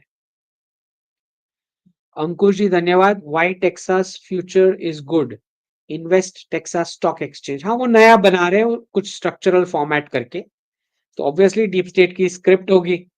और क्योंकि रिपब्लिकन स्टेट है और फैमिली बेस्ड है, एंटरप्रेन्योरशिप बेस्ड है, थोड़ी बहुत वैल्यूज हैं कंपेयर टू बाकी के वो के स्टेट्स, उस हिसाब से उसका फ्यूचर अच्छा है तब तक, एटलीस्ट जब तक प्रेसिडेंट ट्रंप है। ओके। बॉडी बिल्डिंग जी धन्यवाद। Recently make America great again, Trump supporters are engaging in India anti India narrative. बिल्कुल। Calling for Indians to be deported. हाँ मैंने बताया ही था, 2 साल से बता रहा हूं मैं कि पिटाई होने वाली है। नहीं सुनना है तो मैं क्या करूं। आकाश रॉय जी धन्यवाद। Policy paralysis killed if, wrong approach के कारण। किल्ड आईएफ से आपका क्या कहना है, मतलब क्या है आपका? किल्ड आईएफ क्या होता है? उसकी एफिशिएंसी कम है ये बोल रहे हो? इंडियन एयरफोर्स दुनिया की पहली ऐसी एयरफोर्स है जो नेबरिंग न्यूक्लियर पावर पे अटैक करके आई, डिक्लेयर किया। ऐसी कोई एयरफोर्स प्लेनेट पे नहीं है आज तक, तो नहीं, अभी तक तो नहीं। एक एयरफोर्स मुझे दिखा दो जो नेबरिंग कंट्री न्यूक्लियर पावर पे अटैक करके बिना डैमेज वापस आई। बिना डैमेज मतलब बिना कोई मरे, और आके ऑफिशियली डिक्लेयर किया कि हम मार के आए उसको। तो आप क्या किल्ड आईएफ बोल रहे हो वो मेरे को नहीं समझ आ रहा है। क्या आप ये बोल रहे हो कि उनके पास टॉयज अच्छे नहीं है क्योंकि हम बाहर से परचेस कर रहे हैं, या इंजन वाला अभी मैटर चल रहा है, ये बोल रहे हो? I agree with that point कि उसमें चल रहा होगा उनका कुछ प्लान। मैं तो डिफेंस एक्सपर्ट नहीं हूं, पर मैं बता रहा हूं कि कुछ वर्किंग चल रही होगी उनकी। लेकिन ये कहना किल्ड आईएफ से क्या कहना है आपका? What exactly are you saying? हाँ, दुनिया की एक ऐसी फोर्स है, और कोई फोर्स है ही नहीं जो न्यूक्लियर पावर को अटैक करके आई हो, जो नेबरिंग कंट्री हो इतना बड़ा। है ना, कोई है तो बता दो। क्या अमेरिका ने किसी न्यूक्लियर पावर को अटैक किया? क्या रशिया ने किया? क्या चाइना ने किया? और वो भी नेबर को।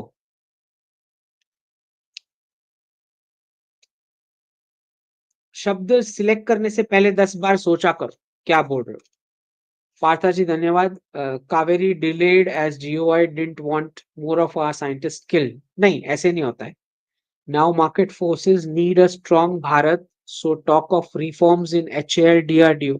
रिफॉर्म्स तो एचएएल डीआरडीओ में जैसे ही 2014 में सरकार आई, रिफॉर्म शुरू हो चुके थे।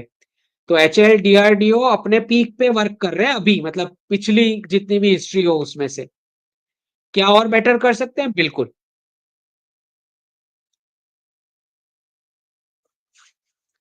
Manish Awasthi ji, I heard about mutual fund are exploring MF. Mutual fund क्या? MF in the sense are exploring GIFT City investment path for international. Can you please explain what exactly is that? MF means what? Mutual fund? नहीं समझ आया मुझे। Gift city को सबको ही explore कर रहा है इन्वेस्टमेंट के लिए, ठीक है। मार्क स्टाइलिश जी धन्यवाद। Good idea to buy residential property in Dehradun. उसमें लोकेशन और ये सब बहुत सारे फैक्टर्स होते हैं, लेकिन टीयर 2 है तो अ, अगर फ्रेश प्रॉपर्टी है और टीयर 2 है तो रिटर्न इन जनरल मिलना चाहिए, ठीक है। आकाश रॉय जी धन्यवाद। आईएफ को तो अच्छे आईएफ को टॉय अच्छा चाहिए, चाइना टॉय बनाकर रिफाइन किया। हाँ, तो टॉय मिल जाएगा उसको। पैसे फेंको और टॉय मिल जाएगा। उनका स्ट्रेटेजी है ना, उसमें हम कैसे कमेंट कर सकते हैं। आईएफ को पता ही होगा कि उसको क्या चाहिए, कितने टाइम में चाहिए, कैसे चाहिए। Tales for river, how should funding for धार्मिक एंटरप्रेन्योर्स बी? धार्मिक एंटरप्रेन्योर्स का फंडिंग उसके फैमिली से आना चाहिए, और क्या। और दूसरा, कम्युनिटी बेस्ड होना चाहिए। जो गिल्ड्स बनती थी एंशियंट भारत में, कम्युनिटी स्पॉन्सर्ड। जैसे अभी का अगर आप कंपैरेटिव देखो तो cooperative sector, okay, cooperative society बना के वैसे फंडिंग होनी चाहिए। डोनेशन मॉडल लाइक टेम्पल और VC style. Stake based model, stake based cooperative society membership, stake based, okay. Donation based नहीं होता है एंटरप्रेन्योरशिप। शुभम आचार्य जी धन्यवाद। Planning to start up business next year, 15-20 lakh, pharma manufacturing, food processing are my options. What should I go for? 15-20 lakhs, मतलब ये amount के साथ इसको connection नहीं है। आपको कौन सा मार्केट आप टैप कर रहे हो, पहले ये ढूंढो। कस्टमर टारगेट मार्केट कौन सा है आपका, उस हिसाब से आप सेक्टर डिसाइड करोगे ना। तीनों ही अच्छे हैं, ओके, तीनों ही अच्छे हैं। डिपेंड ये करता है कि आपका कस्टमर टारगेट मार्केट कौन है। सुपरमैन क्रिप्टोनाइट जी, तुम्हारी दिसंबर की डिप आई नहीं? क्यों नहीं आई? एग्जैक्ट तो आई, 3.5 to 7%। सारे सारे इंडेक्सेस में आई। सुपरमैन जी, क्योंकि दिमाग उड़ गया है बेचारे। हाँ, कैसी हालत है देखो। आ गया है, 3 बार रिपीट किया फिर भी उनको पता नहीं। आकाश रॉय जी धन्यवाद। गिफ्ट्स देकर एनिमी डिस्टेबलाइज होता है, पहली बार सुना। क्यों? क्यों क्यों? पाकिस्तान को आईएमएफ की लोन्स क्यों मिलती है? राइट, उसका इकोनॉमी कभी सेट ही नहीं हो पाया, देख लो। लोन्स इसीलिए दी जाती है कि आपको कंडीशंस दी जाती है ना। सऊदी अरेबिया यूएई से अगर पाकिस्तान को लोन मिलती है तो वो क्यों मिलती है? नुपुर कोहली जी, डीप आए और मैंने बाई भी किया। जी जी।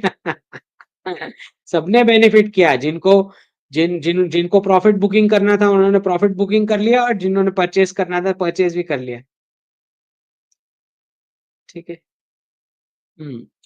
राहुल जी धन्यवाद। Your view on lawyers after reset profile in wealth management in company like Morgan Stanley, JP Morgan, and other US Japan-based investment banks. Mm, lawyers in these companies depend करता है कौन भारतीय यूनिट ज्वाइन करने वाले हो इनके, या कोई और कंट्री का यूनिट इनका ज्वाइन करने वाले हो, उस पर डिपेंड करता है ये। गल्फ और भारत है तो कोई प्रॉब्लम नहीं है। साकेत जी धन्यवाद। Did world war two happen because Nazis took over Rothschild bank? One of the element is banking, और भी बहुत कुछ था सेकेंड वर्ल्ड वॉर। सिर्फ बैंकिंग नहीं था, और भी था। पंकज सिन्हा जी धन्यवाद। What do you think of Norway? It's a small rich country, not in EU but with the benefits. I think it can be stable. Norway working with India. Hmm um, उतना बड़ा hit नहीं लग रहा है जितना बाकी के allies को लग रहा है। बट क्या यूरोप की कोई कॉमन पॉलिसी वहां पे अडॉप्ट हो सकती है माइग्रेंट्स पे? ये चेक करना पड़ेगा। उसका कुछ इम्पैक्ट आएगा या नहीं, ये आपको देखना पड़ेगा। मैंने स्टडी नहीं किया ये Norway. Nomula ji, Ankit Shah ji is more accurate than Simpsons. जी, जी धन्यवाद। अम, हाँ, कुछ प्रेडिक्शंस हैं जिसको एक्सप्लेन नहीं किए जा सकते। मतलब जैसे ब्रह्मोस का misfire, there is no explanation to that, right? I can just see through it, तो मैंने लिखा। ओके। 50K subs before 2024। हाँ, 50 हो चुके हैं। यही एक्सपेक्ट किया था दिसंबर एंड तक। जी धन्यवाद। By the way, got a job offer from Nigeria, should I take it? Nigeria, African countries are decolonising, तो अपॉर्चुनिटीज बढ़ेंगी और भारतीयों को रिस्पेक्ट वो करेंगे। That's true, make sense. लेकिन सिक्योरिटी का देख लेना क्या है अफ्रीका में। मैंने स्टडी वो उस एंगल से स्टडी नहीं किया मैंने। श्याम जी धन्यवाद। Good evening sir, which specific sectors to invest? Sectors तो मैंने ऑलरेडी बता रखे हैं। Farming, manufacturing, food processing, logistics, precious metals, defence और space. Any specific view for the next 1 year for only Indian stock market? हाँ, जब dips, बड़ी dips आए तब आपको इन्वेस्ट करना है, अभी नहीं। क्या आप प्रॉफिट बुकिंग कर सकते हो? कर सकते हो, राइट टाइम पे। ओके। अनंत जी धन्यवाद। I own a house in America, have built a sizable equity. Should I sell it and rent until the crash event? अनंत जी, इस पर have built a sizable equity. Should I sell it? ये depend करता है tier 1, tier 2, tier 3। फिर ये वो भी depend करता है कि आपकी एज क्या है, इसमें मॉर्गेज का कितना पोर्शन है, कितनी पुरानी है ये प्रॉपर्टी, अपार्टमेंट है या ये लैंड वाला हाउस है। बहुत सारे फैक्टर्स होते हैं अनंत जी। नीचे ईमेल आईडी है अगर आपको कंसल्टिंग चाहिए तो, राइट? ये this is not something which can discussed on YouTube, है ना? मिलेनियल माइंड जी धन्यवाद। UK will be partition, one more Scottish referendum. जी बिल्कुल, पार्टीशन होना ही है। इलॉन मस्क ने चालू कर दिया है सब, राइट विंग यूरोपियन लीडर्स को सपोर्ट डिक्लेयर किया है, तो क्रूसेड्स के लिए रेडी होना ही है यूरोप ने। सीधू जी धन्यवाद। What's gonna happen to refugee asylum system specifically in Canada? उसमें कटाई आएगी और यूएस डिसाइड करेगा कि क्या होना है। तो उसमें वही, जैसी यूएस में पॉलिसी होगी वैसी ही कुछ वहां भी रिफ्लेक्ट होगी। What do you think may be the upcoming terms for asylums? Will they stop it? Reduce हो जाएगा। Crime is out of control, वो तो पता ही है। वो इकोनॉमी खत्म है कनाडा, और जो नेचुरल रिसोर्सेज है उस पर कब्जा हो जाने वाला है, राइट, यूएस का। भार्गव जी धन्यवाद। नेक्स्ट क्वेश्चन ले लेते हैं। कुणाल जी धन्यवाद। Is mutual fund safe for 20 year retirement horizon?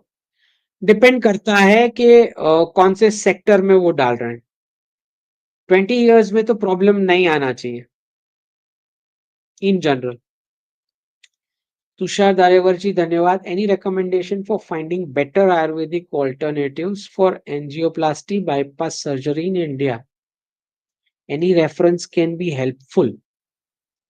Angioplasty और बाईपास सर्जरी का आयुर्वेदिक ऑल्टरनेटिव, नहीं तुषार जी, मैं तो आयुर्वेदिक एक्सपर्ट नहीं हूँ, बट मुझे जो समझ में आ रहा है वो मैं बताता हूँ। एंजियोप्लास्टी बाईपास करने की पोजीशन में आप तब पहुंच रहे हो जब आप वैदिक लाइफस्टाइल फॉलो नहीं कर रहे हो। तो क्या आयुर्वेदिक ऑल्टरनेटिव एंजियोप्लास्टी की रिक्वायरमेंट अर्जेंसी तक पहुंच गया है, ऐसे पेशेंट का इमीडिएट कुछ सॉल्यूशन कर सकता है? मुझे डाउट लगता है इस पे, क्योंकि आयुर्वेदिक इमीडिएट वाली चीज ही नहीं है, वो रूट कॉज पे वर्क करता है। तो आप डायरेक्ट पेशेंट को नहीं ला सकते जो क्रिटिकल लेवल पे पहुंच चुका हो, उस पर आयुर्वेदिक मोस्टली नहीं रिजल्ट देता है, क्योंकि आयुर्वेद को टाइम चाहिए। तो इसके अलावा अगर कोई है आयुर्वेदिक के मैं तो नहीं हूं, तो वही बता पाएंगे कि हो सकता है क्या ऐसे स्टेज पे। आई डोंट नो, मेरे हिसाब से तो नहीं होता हुआ होना चाहिए। Let's see.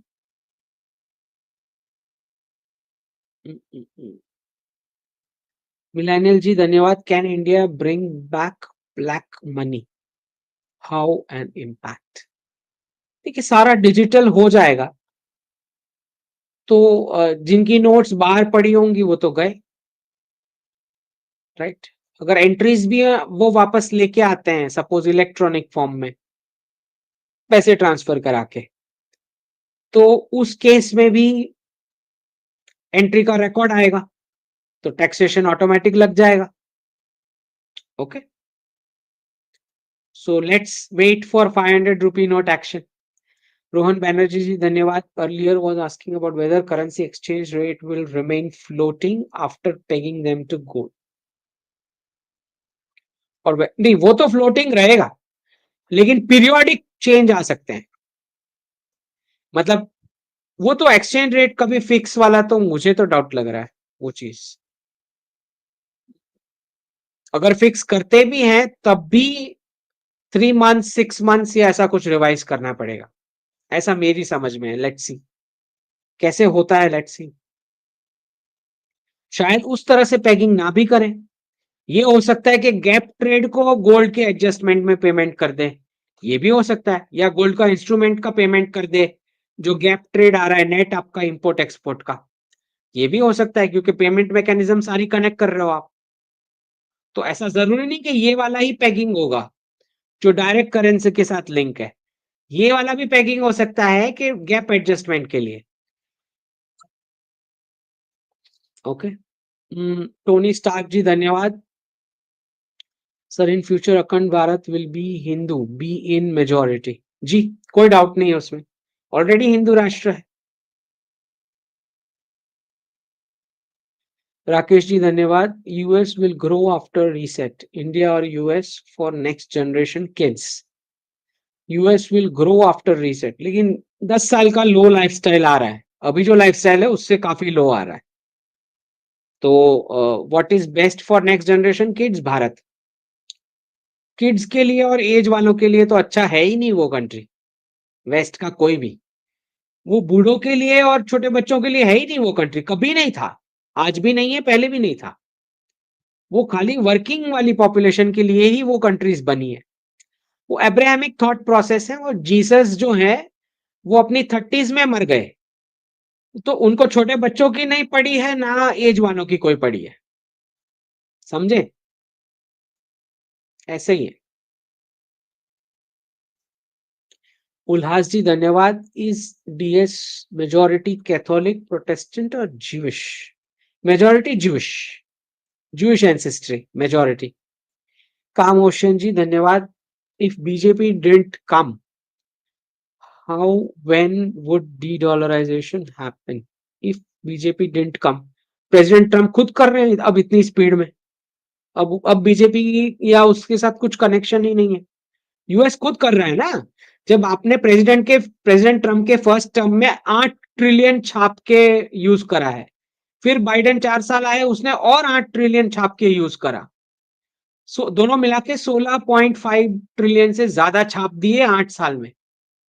तो आपने अपनी करेंसी खुद बर्बाद कर रही है, फिर किसी और को क्यों ब्लेम करने का, एशिया को या बीजेपी को, भारत को या ब्रिक्स को क्यों ब्लेम करने का, जब तुमने तुम्हारा करेंसी बर्बाद किया।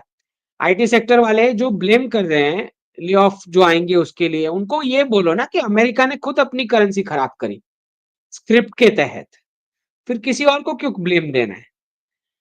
विनय जी धन्यवाद मेंबर बनने के लिए।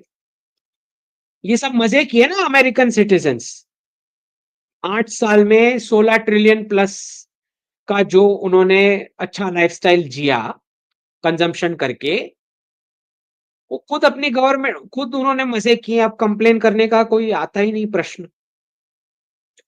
लेने नहीं चाहिए था ना फ्रीबीज जो कोविड के टाइम पे मिल रहे थे, वो सब लेने का नहीं था ना बेनिफिट। अगर उनको समझ में आता होता कि ये करेंसी डॉलर को खत्म कर रहे हैं हम, तो वो एंजॉय नहीं किए थे और अपनी गवर्नमेंट को प्रेशर किए होते कि इस तरह से मत प्रिंटिंग करो।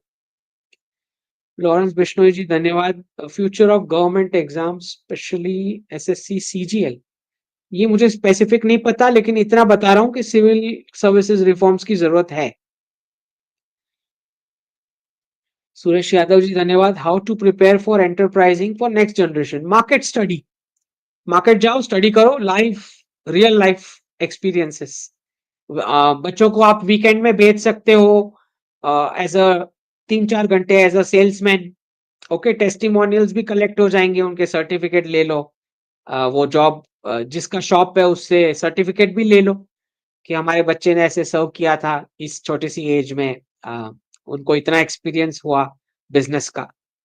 तो काम भी करो, स्किल भी सीखो, और बच्चों को बोलो कि स्टडी करे कि कब वॉक-इन्स होती है, इसका रॉ मटेरियल का क्या कॉस्ट आता है, इलेक्ट्रिसिटी का क्या आता है, ओके, कैसे प्रोसेसिंग हो रहा है, ट्रेडिंग कैसे हो रहा है, पेमेंट चेक कैसे लिखते हैं या इनवॉइस कैसे लिखते हैं, इनवॉइस में क्या क्या होती है डिटेल्स जो भरनी पड़ती है। ये सारा सीखेंगे ना जब वो छोटे बच्चे, ये एंटरप्राइजिंग हुआ। चलो नेक्स्ट। अनुभव जी धन्यवाद। Would Bharat GDP be 30 trillion by 2047 without change in GDP formula? Doesn't matter कितना नंबर होगा, जब फॉर्मूला ही रॉन्ग है। With dharma rising consumption will go down as people adopt a moderate lifestyle. Tier 1 का कंजम्पशन कम हो ही रखा है, एटलीस्ट लास्ट 6 मंथ्स का डेटा बोल रहा है, not because of dharma. Spending power कम हो गया है, ठीक है, और बाहर से जो इन्फ्लेशन आ रहा है यूएस का, वेस्ट का, धर्म से भी मॉडरेट लाइफस्टाइल होती है, that is true. Shekhar ji धन्यवाद। Digital currency means full control, कभी भी जीरो कर सकते हैं या कैश विल बी देयर। जितना मुझे समझ में आ रहा है सिर्फ 500 की नोट पे एक्शन आना चाहिए, 200 और उससे नीचे वाला रहना चाहिए। अब रहता है या नहीं वो नहीं पता मुझे, आइडियली रहना चाहिए, ये मेरा मान। सर प्लाजा अकॉर्ड को जापान ने क्यों साइन किया? कि उसका डिफेंस से लेके सारा पूरा डोमिनेशन यूएस का था, दादागिरी है ना। सुभजीत पॉल जी धन्यवाद। साउथ कोरिया का भी कुछ ऐसा ही हाल है। द होली ट्राइडेंट जी धन्यवाद। How will people with gold benefit from digital currency after launch? मतलब मुझे ये समझ में आ रहा है कि हमारे गोल्ड का बहुत सारा ऐसा इंस्ट्रूमेंट बन सकता है जो वर्ल्ड को डिजिटाइजेशन या डी डॉलराइजेशन में कुछ इंस्ट्रूमेंट बना के काम आ सकता है। दूसरा ये भी हो सकता है कि जिन जिन लोगों को ट्रांजैक्शन टैक्स से बचना है, वो उन लोगों को ढूंढते हुए आएंगे जिनके पास फिजिकल गोल्ड या सिल्वर होगा, ट्रांजैक्शन का एक्सचेंज करने के लिए या कुछ बार्टर का फॉर्मूला बना के टैक्स से बचने के लिए, ये हो सकता है। हम्म। हेमंत जी धन्यवाद। Sequence of collapse, education, banking, IT, real estate.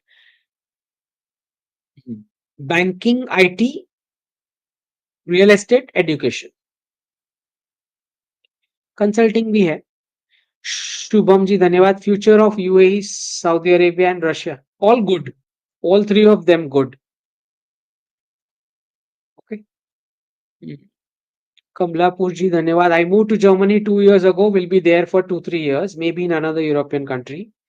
What are the best ways to tackle upcoming challenges? सबसे पहले आपको सिक्योरिटी पे अलर्ट रहना है अपना, अपने सिक्योरिटी के लिए, क्योंकि वहां कब स्ट्रीट क्लैश शुरू हो जाए हमें नहीं पता। रेडिकल्स के साथ कौन सी गली में शुरू हो जाए कब। ओके, तो सिक्योरिटी का एक आपको ध्यान रखना है। दूसरा आप जो भी एक्सपीरियंस ले रहे हो, आपको पता होना चाहिए कि 2030 के बाद फिर बाकी के वर्ल्ड में उसको कोई मानने नहीं वाला, जो भी आप एक्सपीरियंस ले रहे होंगे। सिवाय 2030 तक एटलीस्ट गल्फ मानेगा वो एक्सपीरियंस को, उसके बाद नहीं पता है। और अगर भारत में लेके आओगे तो आई डोंट थिंक कोई अपॉर्चुनिटी उसके बेस पे आपको मिलने वाली, सिवाय के कुछ बहुत ही रेयर कुछ सीख के आ रहे हो, तो अलग बात। ओके। हेमंत शर्मा जी धन्यवाद। PR green card culture in west after reset. 2030 के बाद सब कुछ मिलेगा आपको जो चाहिए, 2030 तक ही सारा प्रॉब्लम है। ठीक है। Chanakya said when inequality in society spiritual and material advancements do not occur। बराबर है। कैसे ठीक होगा? एंटरप्रेन्योरशिप के अलावा ये ठीक हो ही नहीं सकता है, राइट? इनइक्वालिटी हटाना है तो एंटरप्रेन्योरशिप चाहिए। एंटरप्रेन्योरशिप ऐसी चाहिए जहां पे प्रॉफिट पे भी कैप वो लगा के बिजनेस चलाएं। इतना भी अंधा नहीं हो जाना है प्रॉफिट में कि बाकी के सोसाइटी को आप गरीब बनाना शुरू कर दिए। शिवा शिवा कुमार बुरादर जी धन्यवाद। Shubhajit Paul, your opinion on West Bengal, what is the future of West Bengal? Chaos होने वाला है।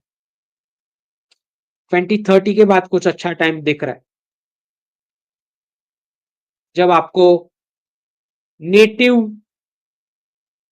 Bengali local nationalist chief minister मिले, तब ठीक है। तब तक के लिए तो कोई अच्छा टाइम नहीं दिख रहा है। धीरज शेट्टी जी धन्यवाद। Ankit ji, plan steps Democrats would have taken, specify. हाँ, अगर डेमोक्रेट्स होते तो ये सब जो अनाउंसमेंट्स जो ऐसी ऐसी आ रही है विचित्र सी, वो कुछ नहीं आई होती। वो क्राइसिस होने देते, उसके बाद ये सारा वो ऐसा बताते कि देखो कांग्रेस रिपब्लिकन सेनेट सब बोल रहे हैं इसीलिए हम ये बड़े बड़े कदम उठा रहे हैं। वो ऐसा शोकेस करते। अगर डेमोक्रेट्स होते तो पहले क्राइसिस होने देते, तब तक किसी को कुछ पता नहीं लगता। इनका उल्टा हो रहा है, ये बोल रहे हैं क्राइसिस आने वाला है, चलो हम ठीक कर लें, तो ये पहले अनाउंस कर रहे हैं सारी पॉलिसीज। दूसरा, डेमोक्रेट्स बाकी कंट्रीज के साथ अच्छे से डील कर सकते हैं। इनका एब्रप्ट डीलिंग होता है, जैसे आपने देख ही लिया कि ट्रूडो के साथ कैसा व्यवहार हो रहा है। मतलब वो लायक नहीं है, लेकिन एज अ कंट्री आप उसका स्टेटस तो देखो कितना गिरा दिया। मतलब कुछ मुंह दिखाने नहीं बचे उनके फॉरेन मिनिस्टर मेलेनी जोली। क्या मुंह दिखाएंगे किसी कंट्री को? उसको 51st गवर्नर गवर्नर डिक्लेयर कर रहे हैं। You look at the brutal diplomacy, कि सामने वाला बोल भी नहीं पा रहा है कि मैं कंट्री हूं। ये नहीं होता ना डेमोक्रेट में, ये सब नहीं होता है। Okay.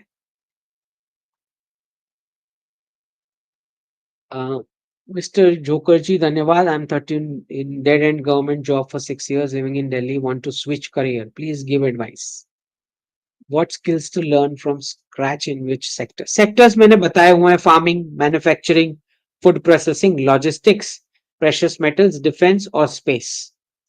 Which skills to learn from scratch? तो सबसे पहले आपको मार्केट स्टडी करना है। पहले कस्टमर टारगेट मार्केट पता होना चाहिए कि मैं इस ज्योग्राफी में रहने वाला हूं और इस ज्योग्राफी को सर्व करने वाला हूं, ये फाइनल होना चाहिए।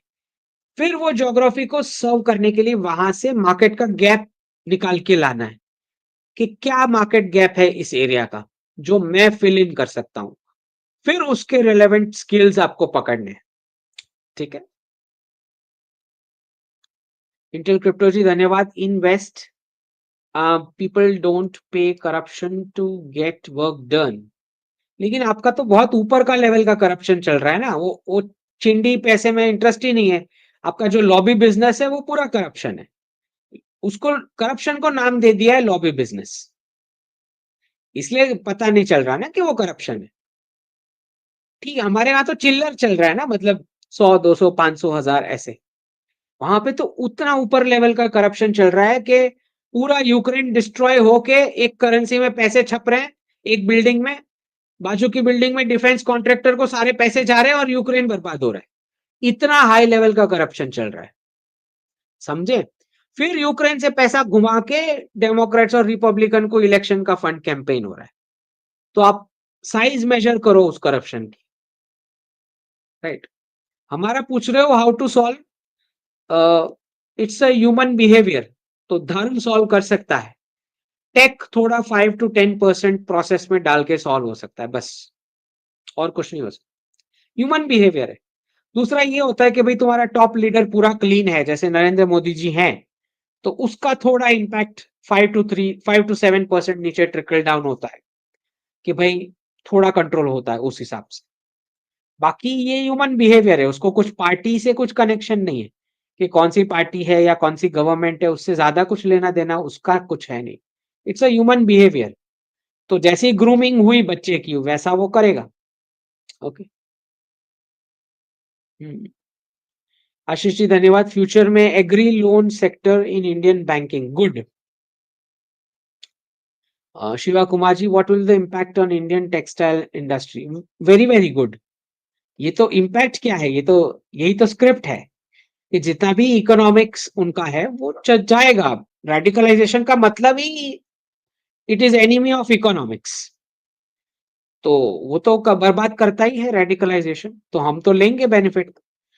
अश्विन जी धन्यवाद। हाउ इज मंदिर economic model different from tourism? देखिए, मंदिर इकोनॉमी को कभी मंदिर के साथ शब्द, मैंने इस पर ट्विटर पे बहुत बार विरोध जताया है। इकोनॉमिक्स को कभी मंदिर के साथ मत जोड़ो। मंदिर इकोसिस्टम बोल सकते हो। इकोनॉमिक्स जोड़ना है, आप धर्म के साथ जोड़ सकते हो, सनातन इकोनॉमिक्स बोल सकते हो।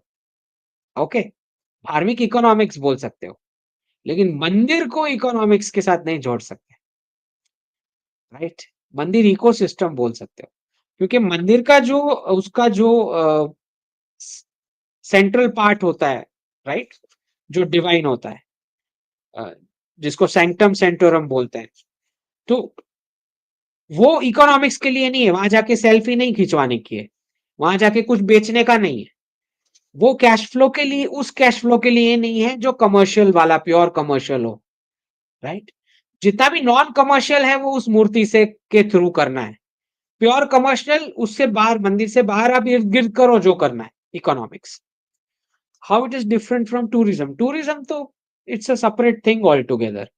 पिलग्रिमेज, पूजा को आप उसको टूरिज्म के साथ मिक्स मत करो। टूरिज्म तो पिकनिक स्पॉट के लिए आया हुआ होता है, अपने मजे के लिए आया हुआ होता है। ये मजा नहीं है, पिलग्रिमेज मजा नहीं है, मजे के लिए नहीं है। ओके, दोनों में बड़ा अंतर है। हाँ, टूरिज्म हो सकता है मंदिर के आसपास, वो अलग बात है, लेकिन वो उसका ऑब्जेक्टिव नहीं है। ओके, रेखा जी धन्यवाद। Is Indian medical degree will be doubtful after 2030 without this degree? I don't think so, क्योंकि मेडिसिन में तो अभी भी आपको गवर्नेंस तो लगेगा, रेगुलेशन लगेगा। ओके, तो मेडिसिन में नहीं लग रहा है ऐसा इम्पैक्ट, अभी अभी के हिसाब से तो नहीं लग रहा है, लेकिन चेंजेस उसमें भी आ जाएंगे। आकाश जी धन्यवाद। आईएफ ने बड़ा सबसे ज्यादा क्रैश होकर जेट एंड जवान खोया, सीडीएस भी। नहीं आकाश जी, सीडीएस वाला तो पूरा मैटर ही अलग था, वो तो इट वाज एन अटैक। सबसे ज्यादा क्रैश, हाँ वो दूसरों के है ना, हमने थोड़ी बनाए हुए हैं। दूसरों के हमने बाई करके रखे ना, वो क्रैश हो रहे हैं। हुए अभी तक, अभी क्रैशेस नहीं है पहले जैसे होते थे मिग वाले, वैसा नहीं है अभी। तो क्रैश का डेटा तो बहुत कम हो गया है, मिनिमल हो चुका है। ओके, वेद व्यास जी धन्यवाद मेंबर बनने के लिए। नंदन जी, 26 year MTech got selected. Should I look for other companies also or job safe for next year? SBI safe है, कोई प्रॉब्लम नहीं। धीरज शेट्टी जी धन्यवाद, कॉन्ग्रेचुलेशन, धन्यवाद। 50K डन, हाँ जी, 50K हो चुके हैं, लेकिन व्यूज भी आने चाहिए वैसे। हेमंत शर्मा जी धन्यवाद। Percentage of IT lay off and what percentage won't come back? West की बात कर रहे हो तो आधे टेक वाले ले ऑफ होने वाले हैं, वेस्ट में 50% तक, मतलब इस पीरियड में टिल नवंबर 2027। फेक ही था पूरा, पेमेंट ही फेक था, प्रिंटिंग मशीन से आ रहा था। Hemant Sharma ji, lay off story end date November 2027 last. Reset activity will start by last quarter of 2025, मतलब एटलीस्ट नेगोशिएशन शुरू हो जाना चाहिए। How to get your consulting, how to get knowledgeable like you. नीचे ईमेल आईडी है, वहां पे आप कांटेक्ट कर सकते हो टीम को, तो वो कंसल्टिंग सेट कर देंगे। पहले थोड़ा प्राइमरी डेटा कलेक्ट करेंगे। How to get knowledgeable like you,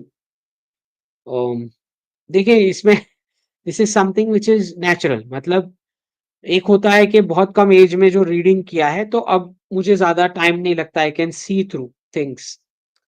okay, तो लाइक यू जैसी कोई चीज नहीं होती, मतलब I can also be wrong, ऐसा जरूरी नहीं है कि राइट ही हो।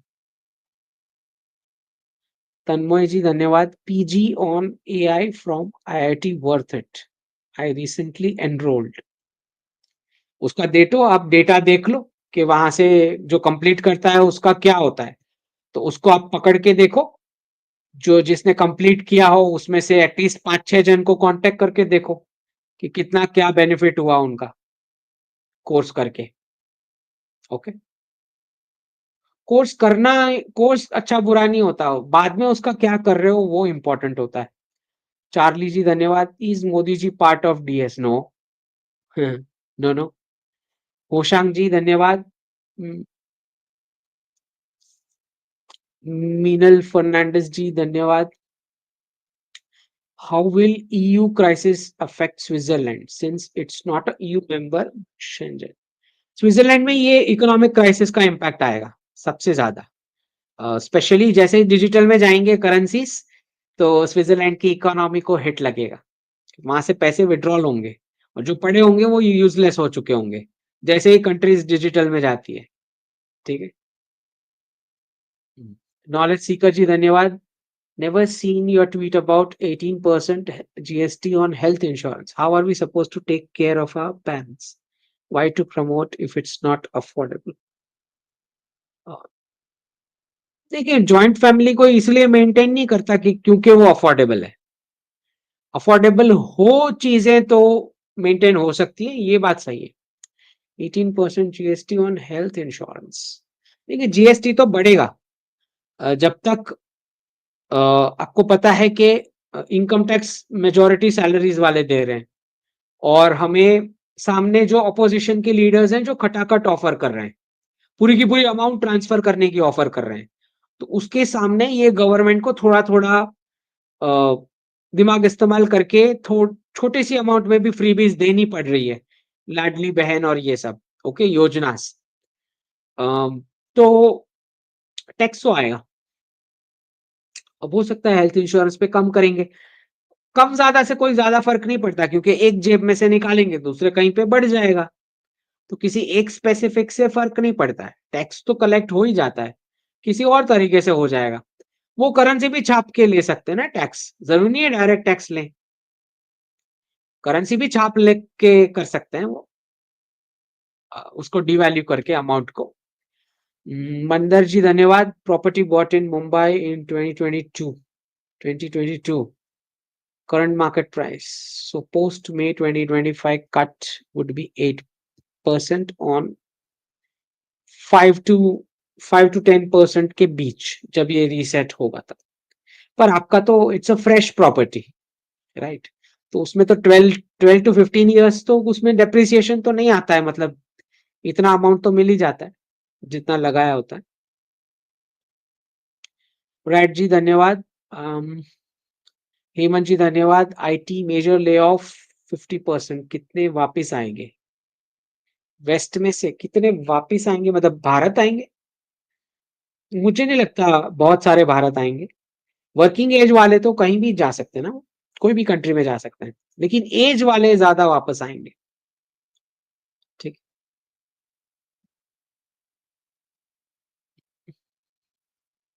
विनायक जी धन्यवाद। Will inflation in the west match the record breaking Weimar and Hungary hyperinflation episodes or even worse or may not be as much?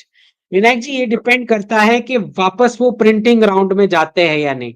अगर वापस करेंसी छापी क्राइसिस आते ही, बहुत खराब हाल होने वाला है स्ट्रीट पे, बहुत ही ज्यादा खराब। आइडियली नहीं करना चाहिए, बट उनको उसके अलावा उनके इकोनॉमिक्स को और कुछ आता ही नहीं है करेंसी छापने के अलावा। लेट्स सी कैसे होता है, क्या होता है। बहुत ही केओटिक पीरियड आ रहा है, ये तो तय है। ठीक है, I think that's all for the day. जय हिंद, जय जिनेंद्र।